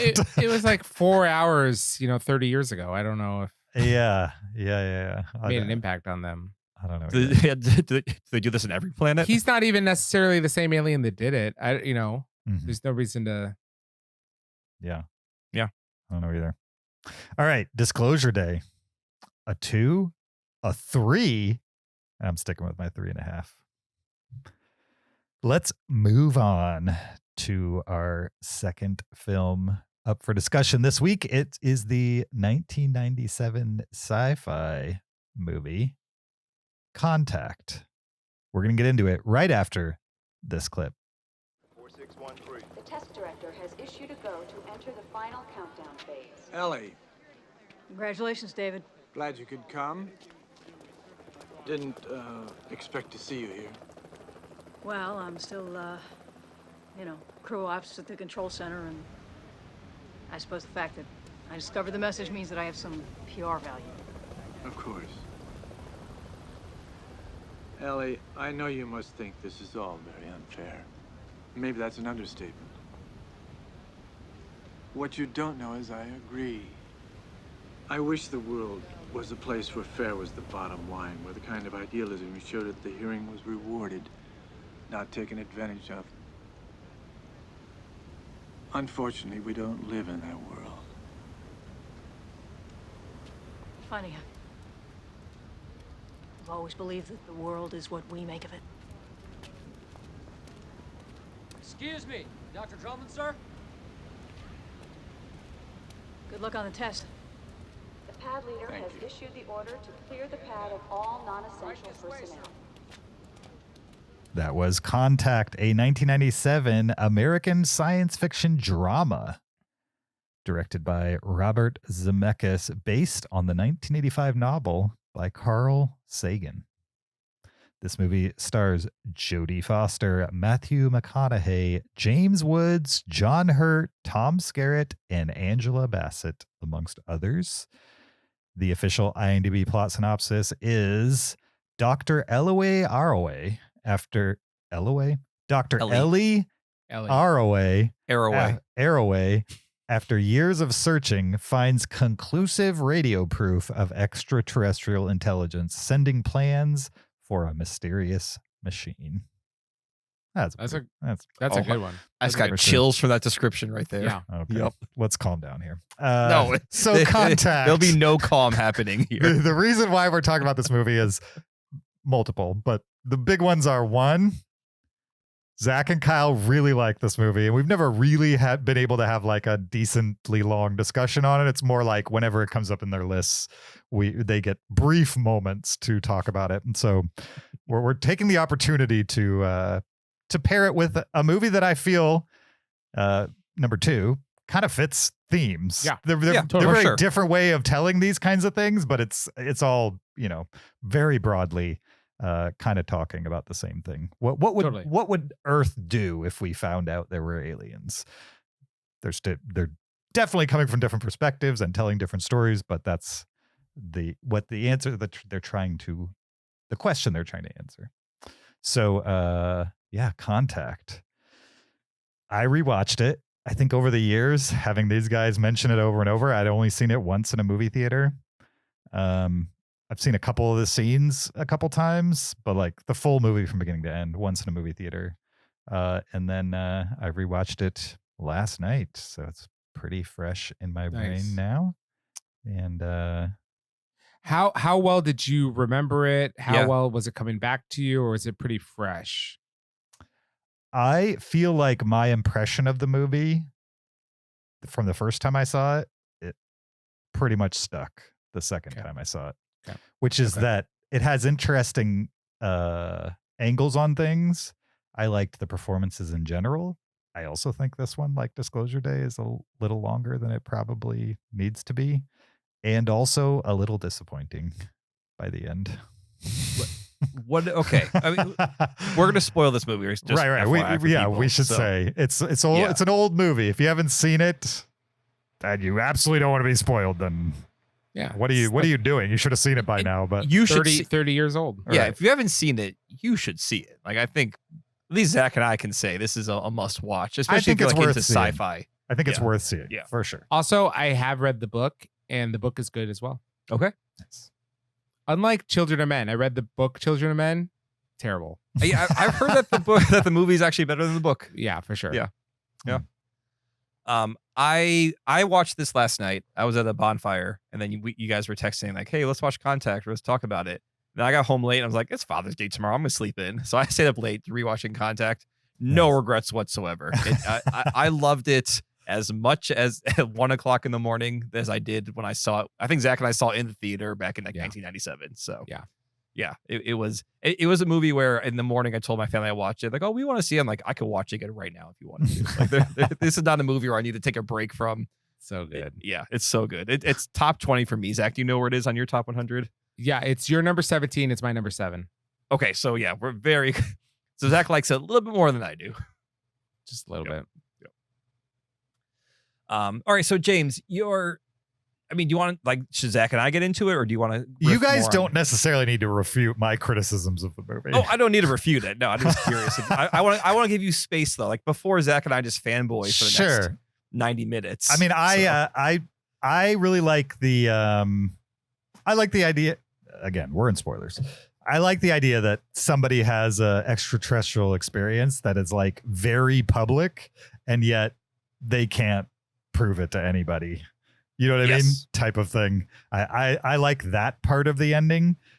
It's the whole like beach stuff and like how long that goes on that was disappointing in 1997 and was disappointing this time too, even though I knew it was coming this time. So you're disappointed that she goes on this journey and she ends up in Pensacola. Sci-fi Pensacola. Yeah. Right. Sci-fi 1997 computer graphics and green screen Pensacola.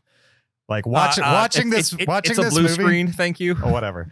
Watching this on my 100-inch screen, even on Blu-ray, I was like, those are some fuzzy edges on that blue screen for sure.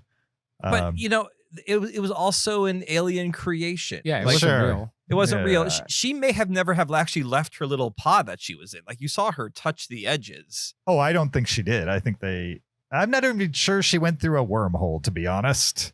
And she definitely went through a wormhole. I mean, remember, there's 18 hours of footage on that camera of static. She went somewhere. Like she experienced sure.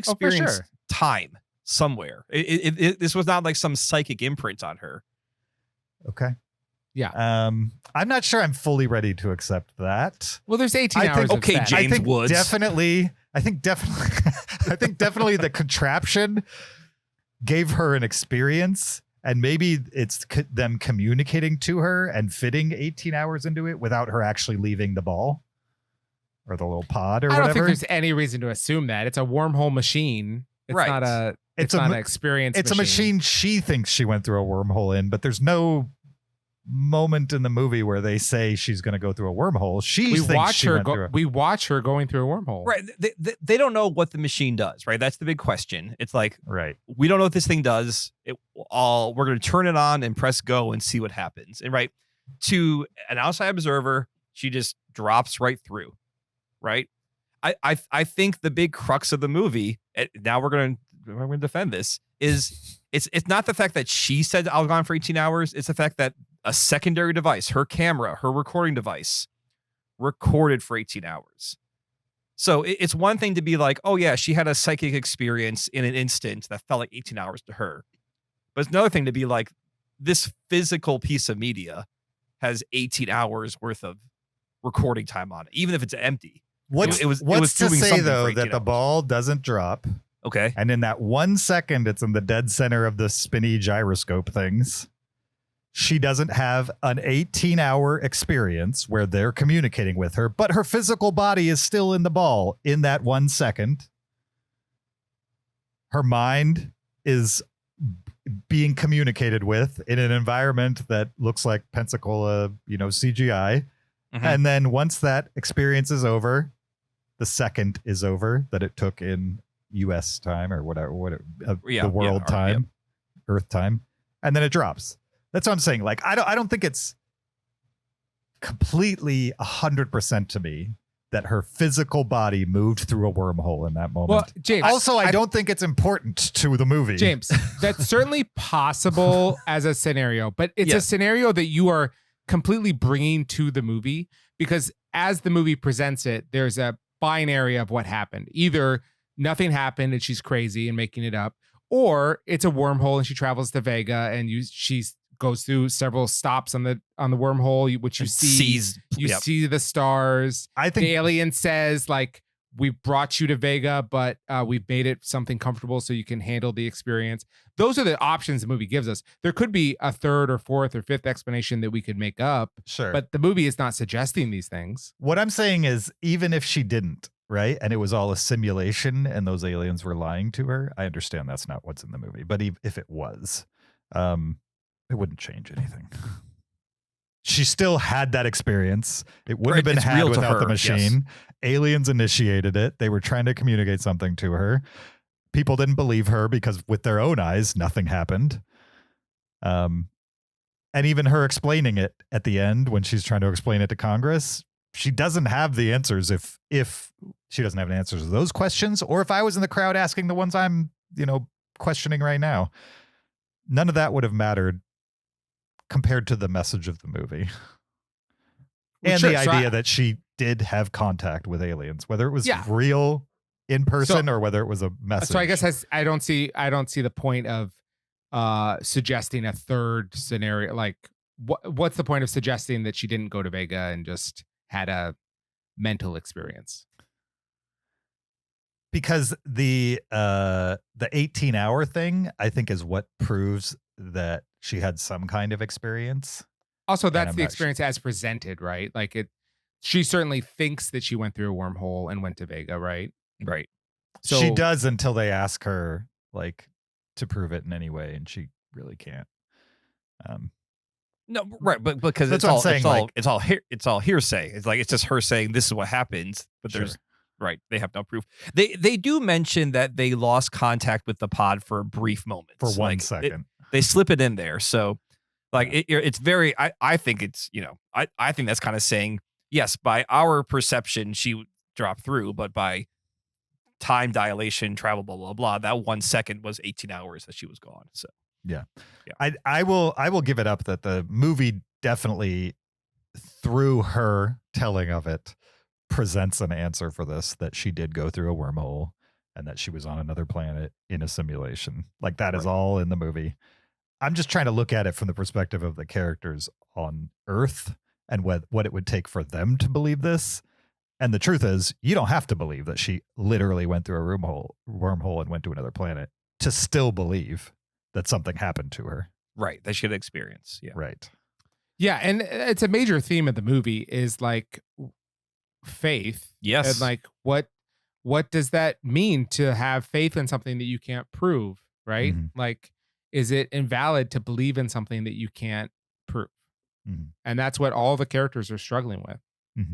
Right. You have, I mean, at the beginning of the movie, she and Matthew McConaughey are having these theological discussions, and she's like, I can't believe in something I don't see, or I'm simplifying her worldview on God, where Matthew McConaughey's got a much different view. And by the end of the movie, she's like, I went there. I think she literally says it's faith. Like, you have to believe me. And then he sticks up for her. Yeah, right. But late in the movie. It's such like an interesting journey for her character, like to be a person of science who, like has to see to believe. Mhm. And then she gets to the point where she's the only person who saw. Now she has to prove it. And, and then you have Matthew McConaughey, who's like, oh yeah, I became a man of the cloth, because he doesn't really say why, but you feel like he has his own like religious experience, and that convinced him, oh, God exists and I must serve God. She had her own experience that's personal to her. Aliens exist, and this is what's important to me. Mm-hmm. You know what's wild to me is this movie was made 30 years ago, and yet still it feels very current as far as like politically.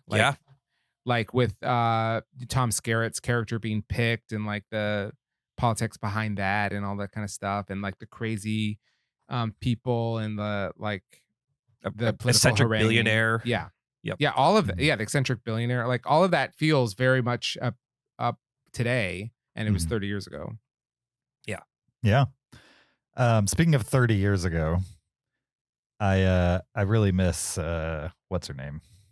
The main actress, Jodie Foster. Like it's been a while since I've seen and it's been a while since I've seen Jodie Foster in anything. And she's great in this movie.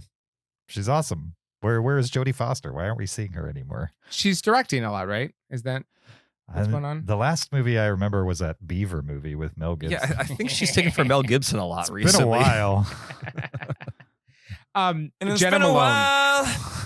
Jenna Malone is so great in this. Yes. And it truly is one of the best wonder shots in cinema, I think.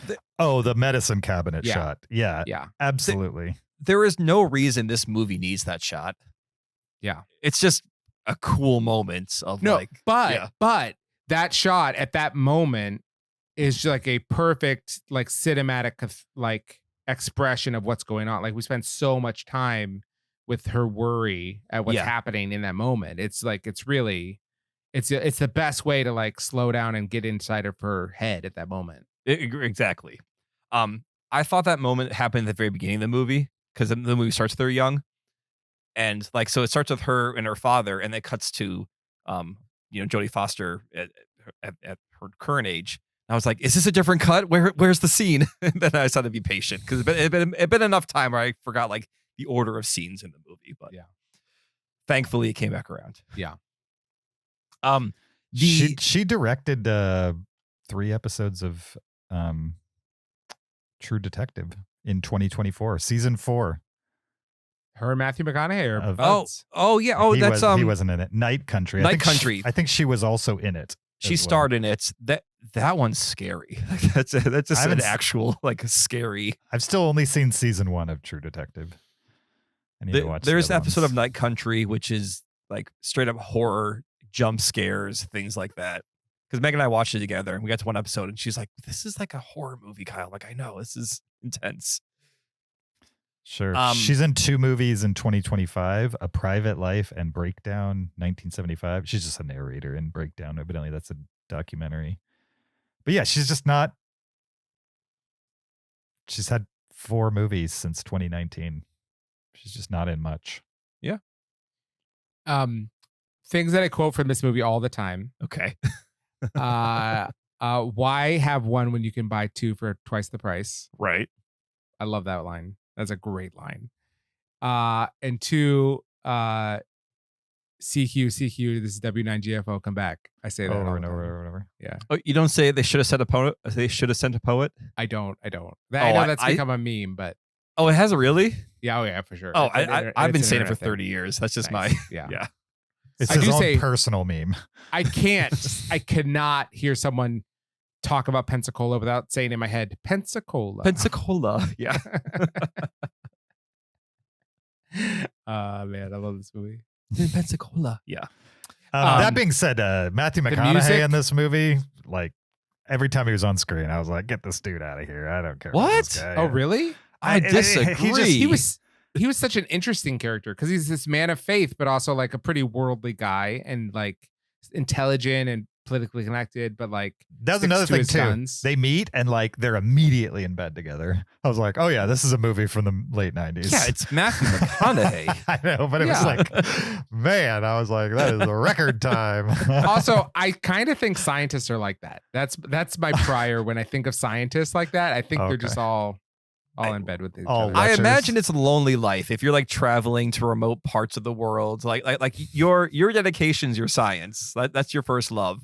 You get that moment for a connection. You're gonna take advantage of that moment, and then, like ships passing in the night. Yeah, and they all look like early 30s Jodie Foster too. I'm sure it doesn't hurt. Not at all. And like mid 20s Matthew McConaughey. Like 2 I'm just impossibly saying. attractive people. I thought the music was great. The sound that the aliens send, the signal it's perfect sound design. It's good. The whole sound design in this movie, when she's traveling through the wormhole, like all the sounds that are happening around that. Did you watch this recently, Zach, or are you just stuck in your head also? No, I haven't watched this in probably a couple years, but I can picture every scene. Right, exactly. Yeah. But with the rattling, and then she finally gets out of the seat, and it's just the silence. That's so great. right, yeah. It's and like the whole thing of like we don't need a chair. Like, oh, we need a chair for safety, and the chair would have killed her. Oh yeah, great little moments in that. Yeah. I love. I think it's hilarious when they first get the image back, and it's the 36 Olympics that with Hitler opening. They're like, the aliens are Nazis. It's like, no, they're not Nazis. It's just the first. And I had not seen a movie by that point that did such a creative thing with the opening to a movie. Oh, the zoom out from Earth and like the zoom out to Earth with the like getting older and older radio signals and stuff like that. Like that is a pretty bold. I mean, it goes to silence, right? That's a pretty bold way to open a movie, but it fits perfectly with the theme of the movie. It sets up like exactly how radio signals work and like going into space and like how we present ourselves and like it's a really perfect opening, but it's kind of risky. And I hadn't seen a movie like that does that. Right. Yeah. Or really today, Waterworld is the only one I can think of that like does something truly like that. Yeah. It's the Universal logo and then like the world just floods. Oh yeah. And the mountain just becomes, that's right. Yeah. Yeah. Also, as bad as the blue screen was, for 1997, that the opening credit sequence is pretty great. Yeah. Looking. And I'm assuming that was computer graphics too. So no, they actually filmed that. Oh, one day. okay. Yeah, it was like I'm a Tuesday. Mistaken. Yeah, they put a camera on Voyager when they sent it off, and Zemeckis is like, "Hey, I'm gonna need that footage back." And Carl Sagan's like, "No problem, we can." Carl Sagan hooked him up. Exactly. Something I did not notice until I watched it this last time, when she's at Haddon giving her like her final pitch for why she needs the money. She's wearing the Carl Sagan outfit, like the turtleneck and the overcoat and everything. Nice. I thought that was like a nice little touch to the movie. Yeah, so, yeah. I wouldn't have thought of that, but yeah, she is. Yeah. I know, James, you keep ripping on the Pensacola blue screen. I thought it looked pretty good. Like you can kind of tell a little bit like, okay, it's just her in an empty room. But I thought the actual like look with the waves going backwards, the kind of the weird, almost fluorescent look of the forest or the palm trees, the fact that it's the actual palm tree she drew in her picture. I thought all that like looked pretty good and was a pretty creative, way to introduce alien planet without being like, okay, we can't make a creature. Because again, anytime you make a creature, it's disappointing. Let me be clear. I'm not dogging on the movie for the Pensacola part. I liked the look of that. I like the limitations that 1997 gave to them, and I think there's some artistic choices in there to make it not look photoreal for sure. Like if you look at the shadows of the palm trees on the sand too, they're like moving in weird ways compared to how the palm trees are moving.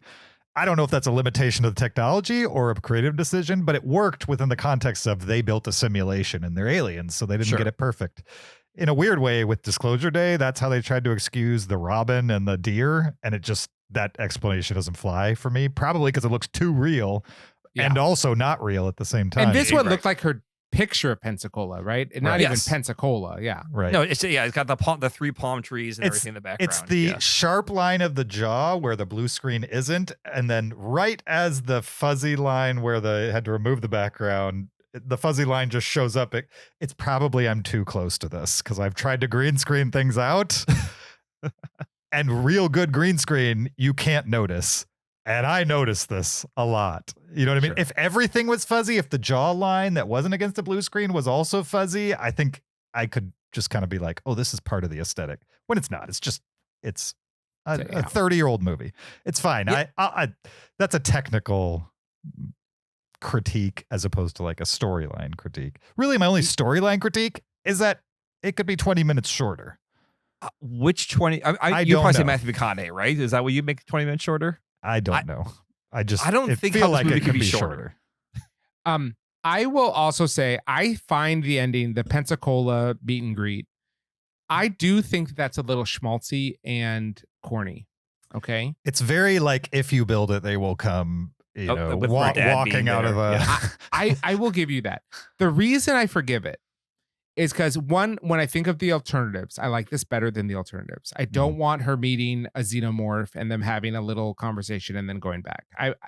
And then the emotional resonance that her getting to have one more conversation with her dad, even if it's like an alien using the dad as an avatar, but like that, and then going back to the little girl, Ellie, who we did get to spend time with, like that is such a beautiful gift to her. And something that like she can't explain this to anyone. She will never be able to convince someone of what she experienced. But this for her is like the pivotal moment in her life. And it just has so much resonance to the rest of the movie that like, I will forgive it. The schmaltziness is like, give the girl a little schmaltzy time with her dad. And I'm fine with that. You know what I mean? Yeah. I don't know. I think it's a pretty tight movie. I enjoy it. All the actors are really good. This movie was the only Tom Skerritt movie I've seen for such a long time. So like anytime I saw a new Tom Skerritt movie, I was like, oh, it's the guy from Contact. Like he was just the guy from Contact until I actually learned his name. Oh, see, I watched Picket Fences back in the day. Oh, okay. So you knew. You never watched Picket Fences? No, I never watched Picket Fences. No. James? Was he on that? Oh yeah, he was the sheriff in Picket Fences. Okay. That movie was messed up. James, you would have liked Picket Fences. A TV show, wasn't it? Yeah. Okay. Yeah. What Tom Skerritt? Who is the blind guy? William Fichtner or something like that. Yeah. He's in Dark Knight. He's in Black Hawk Down. Right. I feel like I've seen him a lot since 1997. Yeah, he's definitely still doing stuff. Yep. Wasn't he in the Marvel universe too? Like recently? Maybe I'm confusing him. I'm confusing him with somebody else. Sure. Yeah. I wish I could tell you I had some revelation with watching it the second time, but I really did not. It feels like a very 90s sci-fi movie. And that's not a bad thing. There were a lot of them in the 90s. I think this is one of the good ones. Not like a masterpiece in my mind, but a good one.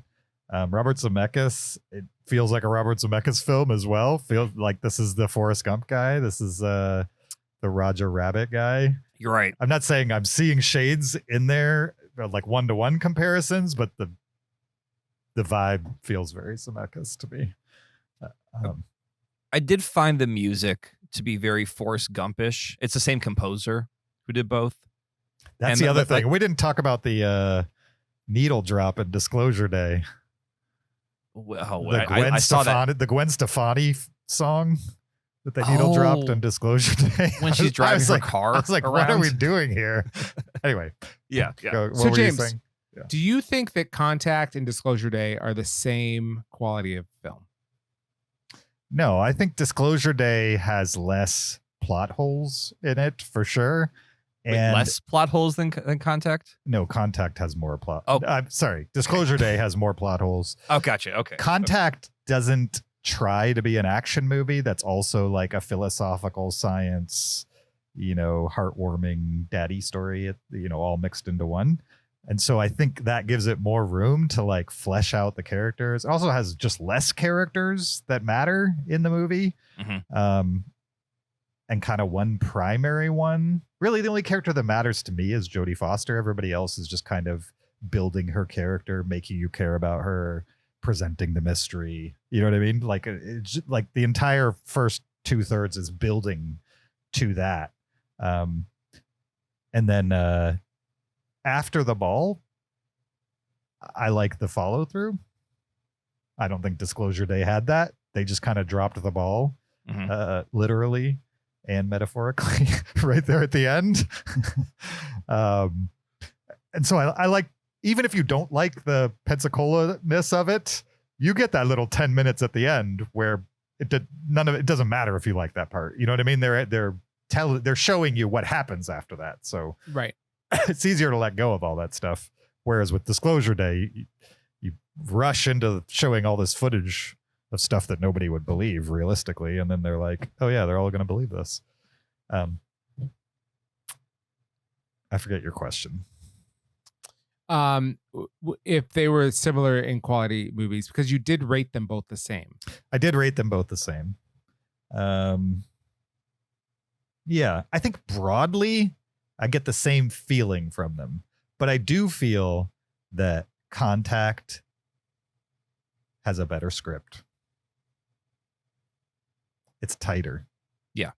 It has less to do. And it's better for that. All you have to do in Contact is make me want to see Ellie. Is that her name? Yeah, Ellie. Yeah. Ellie succeed. In Disclosure Day, your Ellie doesn't know what's going on the whole movie. And a bunch of characters are introduced to her life that you don't know anything about them either. You have to glean all the details because they won't actually say what's going on. In Contact, they're all saying what's going on in every scene. And that was easier to follow. So maybe if I was to like reevaluate their star ratings against each other, I would probably put Disclosure Day underneath it. But would you drop Disclosure Day a half star, or would you bump up Contact a half star? Probably drop Disclosure Day. Okay. I have nothing wrong with Contact, and 3.5 is not bad. No, yeah, no. I get you don't need to. You don't need to defend your sure, 3.5. I think we're just curious. Yeah. Why you don't love it as much as we do. I would be shocked if I ever watch Disclosure Day again, which I'm going to have to once I do my Spielberg run. Spielberg, yeah. Yeah. If it goes down. Because a lot of that movie was like the surprise of it all as it played out. Now that I know exactly what it's about, I'm not sure a second watch will change my opinion of it in a positive way. Yeah. When the chain trace isn't fresh, is it going to help at all? I don't know. And even in that train chase, if you actually watch literally what they show, they never show them go from the car to the ladder. Yeah, like they cut away and they cut back and now he's on the ladder. It like hid the jump kind of a thing, which like, I don't believe she made that jump. Yeah. Same for her, like hanging there. Yeah, exactly. Yeah. I agree.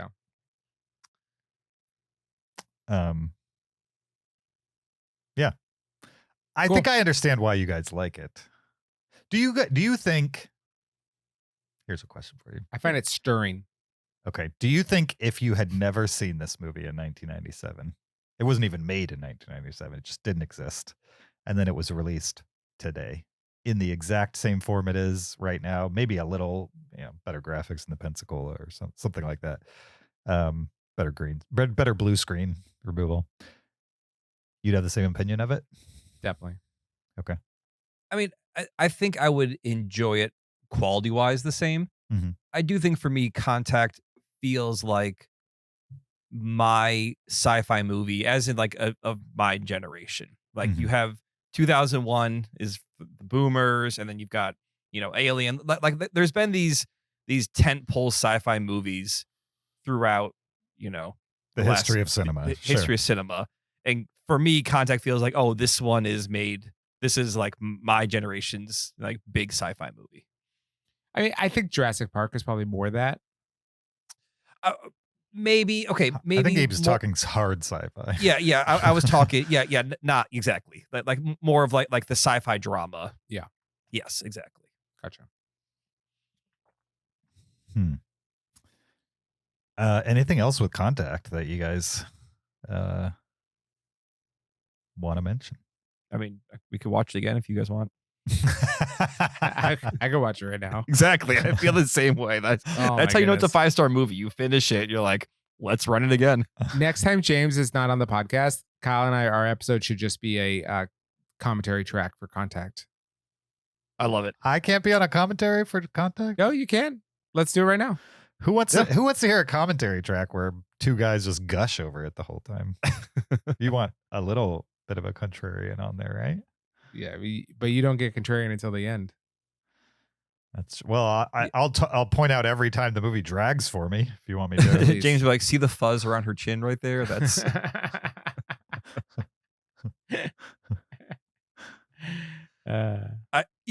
this movie, I was, whenever you watch a 5-star movie you haven't seen in a while, you're like, I hope this is still a 5-star movie, right? Like also, there's always that little when you talk about a dad in a film, is this not like the perfect dad? Like, wouldn't you let him babysit your kids? Like that actor, like he just gets so much cachet from this film that actor, I'd be like, yeah, you know, I trust that man to the moon, even though he's acting in a role, but right. But I mean, he's got to take his heart medication though. Like you got to keep him in the downstairs cabinet. David Morse is that actor's name, and he's been in lots of great things. The Negotiator, right? The Green Mile, The Hurt Locker, 12 Monkeys, The Rock. Yeah. The Rock. Yep. I remember him from there. Lots of good stuff from him. He's a good actor. But yeah, I think he was also like quintessential movie dad for a while for me. Mm-hmm. Like, he's on the movie a ton, but like he's this cool dad. He supports his daughter, buys her a telescope. Like, you know, he just seems like, I'm here for you. Definitely. Man, he's in a lot of movies that I've seen. He's definitely one of those guys, evidently. Yeah. Like a just strong supporting character actor type guy. Interesting. Yeah, on rewatch, I enjoyed Contact about as much as I did the first time. I think I maybe enjoyed it a little more this time just because when I first saw it, nobody had seen Contact, and then nobody talked to me about it at all until roughly 2013, 2014 when we started this podcast, and now it just exists in my world as like this important movie and that I clearly needed to rewatch. You know what I mean? Just because I didn't have much of a memory of it. And then when I rewatched it, I was like, oh yeah, I remember all this. Yep. That's the movie. Right. And I do think it's like a well-made, I don't really have any problems with the movie other than it being slow at times. But I have kind of the same criticism of 2001. Doesn't mean it's not a great movie. It's just some movies get slow and that's just their vibe. But is slow bad is the question. Not always. Okay. Not necessarily even in this case. I wouldn't shut it off. That's bad if your movie is so slow. Right, but you just said, you know, my only issue is it gets kind of slow at times. So in this case, it sounds like slow is bad for Contact. I think it would have been the same. I think they could have found 10 to 20 minutes to cut, and it probably would have accomplished the same thing. And I would no longer have that criticism of it. Likely. There's no guarantees,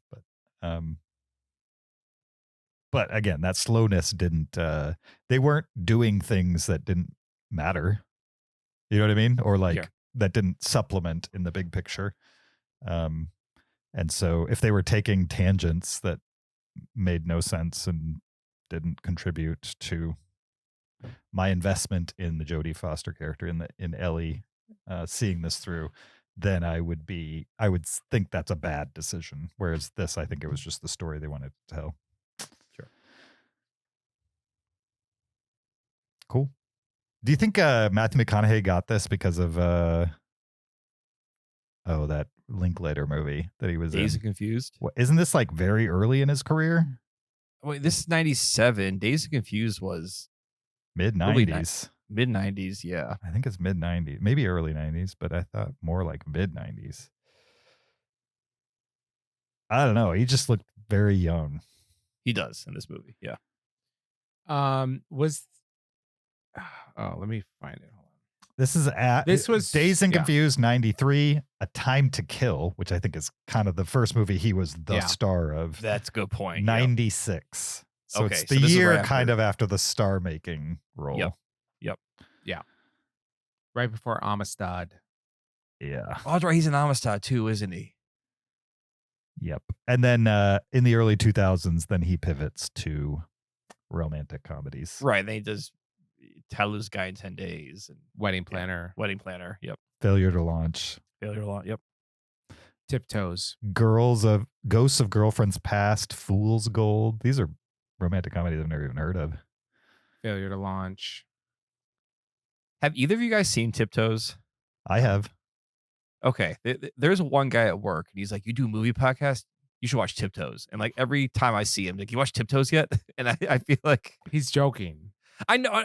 No, I've seen the trailer. Like I understand the point of the movie or the premise, but you guys could actually watch Tiptoes. I think it's an interesting exercise. I'm intrigued by it in movie making. You'll watch it and be like, "What were they thinking?" Yeah, and not even necessarily. It's all like the casting, right? Yeah, it's got Matthew McConaughey, Peter Dinklage, Underworld, Jessica. No, what's her name? I don't remember. Kate Beckinsale. Yeah. Yeah. But I there is a lot to talk about in Tiptoes for sure. Okay. And a good deal of it is like politically correct offensive, not like gore or language or anything anybody's actually doing in the movie. It's all just like, that's pretty wrong. Sure. Yeah. Even though nothing wrong is happening on the screen. It's just like the way they I don't know. It's hard to explain. It's the same vibe that you get from the trailer, which is like, what is going on here? It's just more of that for an hour and a half. And I don't think it got an official theatrical release because I think some of the people that were in it tried to kill it. Like, no, yeah, who knows? I think they eventually put it on DVD, but you guys have no interest in watching Tiptoes? I think it's an interesting oddity. It's an oddity. Yeah, I'm intrigued by it. Maybe for some top 10, last 10, I'll watch it just to say, okay, I watched it. No, you always need a number 10 on your list. So I like how the cover of Tiptoes, like if you look it up on Wikipedia, it makes it look like I don't know, Pride and Prejudice or something. Right, because they're in like wedding attire or something, aren't they? All right, and it is definitely not Pride and Prejudice. Such a photoshopped image too. Yeah, it's like none of those people are from the same spot. Yeah, it's odd. And then Patricia Arquette has like a happy birthday hat on. It's very weird. For sure.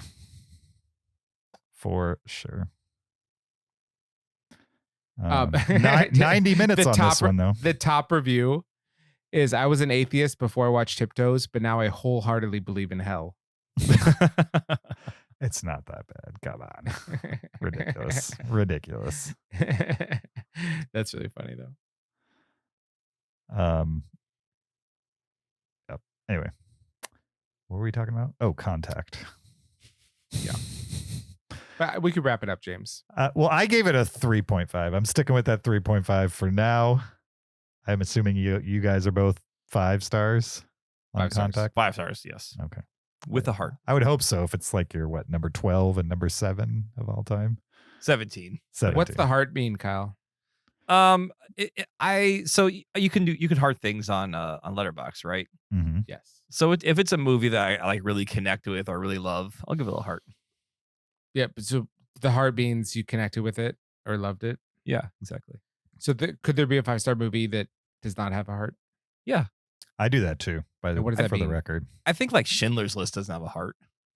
Like it's a well-made movie, but I'm not like, oh, wow. Really love Schindler's List. Yeah. So Okay. I'm the same. I there are 5-star movies that I saw once. They don't get a heart. If I've rewatched a movie like a bunch of times, there's a good chance it has a heart on Letterboxd because I like it enough that I'm like revisiting it and it's becoming like a favorite of mine beyond just being a 5-star movie in my opinion. There's 3.5 4s I give hearts to also. It does not have to just be a 5-star. I don't do that. Okay, that's fair. Only 5 stars for me. I think there's probably some exceptions if you dig into my Letterboxd, but for the most part, only 5 stars get the heart. If they get the heart. Do you heart things on Letterboxd, Zach, or you just never use the heart? I've never used the heart. I mean, use it. It's the heart. It's kind of like giving you an extra star, like a 6-star rating. It's like saying this is a favorite. Right. Yeah. I think I would probably end up hearting most of my 4s and 5s, or 4.5s and 5s. Probably, although there's probably some 4.5s and 5s in the last 10 years while we're doing this podcast that if you look back on them, you still like them, but you don't. They're not like beloved movies to you. You know what I mean? Sure. Yeah, totally. Yeah. Like I wouldn't add a heart to Searching. Sure. That makes sense. All right. I'm going to go through and heart some. You should. It'll be freeing. Yep.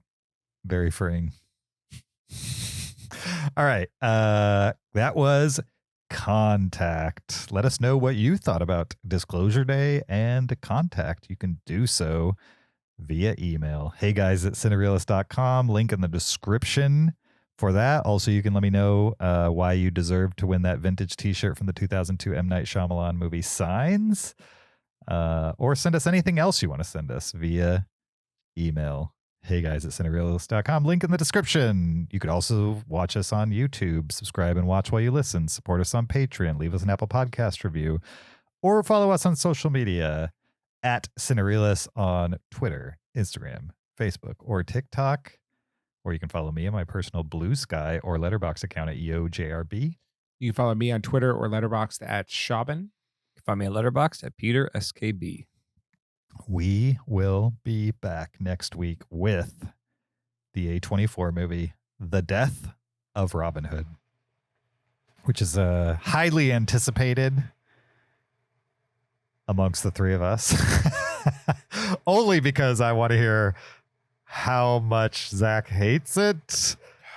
And maybe this might be the first version of Robin Hood where he's an old jaded man that he likes. Who knows? It could be that movie. Who knows? As far as I know, Zach's never seen the version of this story in that form that he actually likes. So we'll see, but maybe they did it this time. And we're pairing that with a movie that Zach definitely doesn't like, which is Robin Hood and Marion, right? We're pairing it with my least favorite Robin Hood movie, Robin and Marion. Right. Which is about an old, jaded Robin Hood.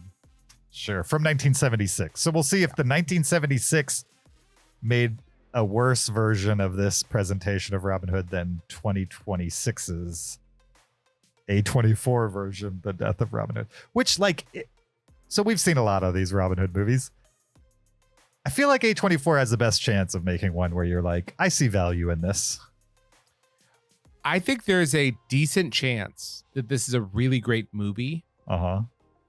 I just think there's a low chance that I'll be excited about this Robin Hood movie. Like this won't be as a Robin Hood movie. As a Robin Hood, right? Like there's a great chance that like you guys will both really like it because it's a director you like, and maybe it'll be really visually interesting and like, whatever. But like I'm expecting to be a little sad. This is our 2026 Robin Hood that we get. Mm-hmm. And so it just means we're not going to get another Robin Hood that's more what I consider Robin Hood until 2032, Yeah, it's directed by the guy who did Pig and A Quiet Place: Day One. Which Quiet Place Day One is fine, but Pig I really liked for sure. So I think this, we'll see what it is. But remember Hard to Be a God? Yeah. Yeah. I think it's going to be that plus Robin Hood. Robin Hood in the mud. I think it's going to be brutal. That movie was super interesting. So sure. I think you're going to feel the same way, James, honestly. Honestly, I'd be fine with super interesting versus whatever we got a few years ago with Robin Hood. Remember they also did like a kind of gritty, but Taron Egerton. Yeah, it was gritty, but also with like a weird glossy. Yeah. I don't want that again. That was bad. Yeah, for sure. Okay, so we'll see you back here in a week talking 2 Robin Hood movies, one new, one old. We'll see you guys there. Until then, keep it cinereal.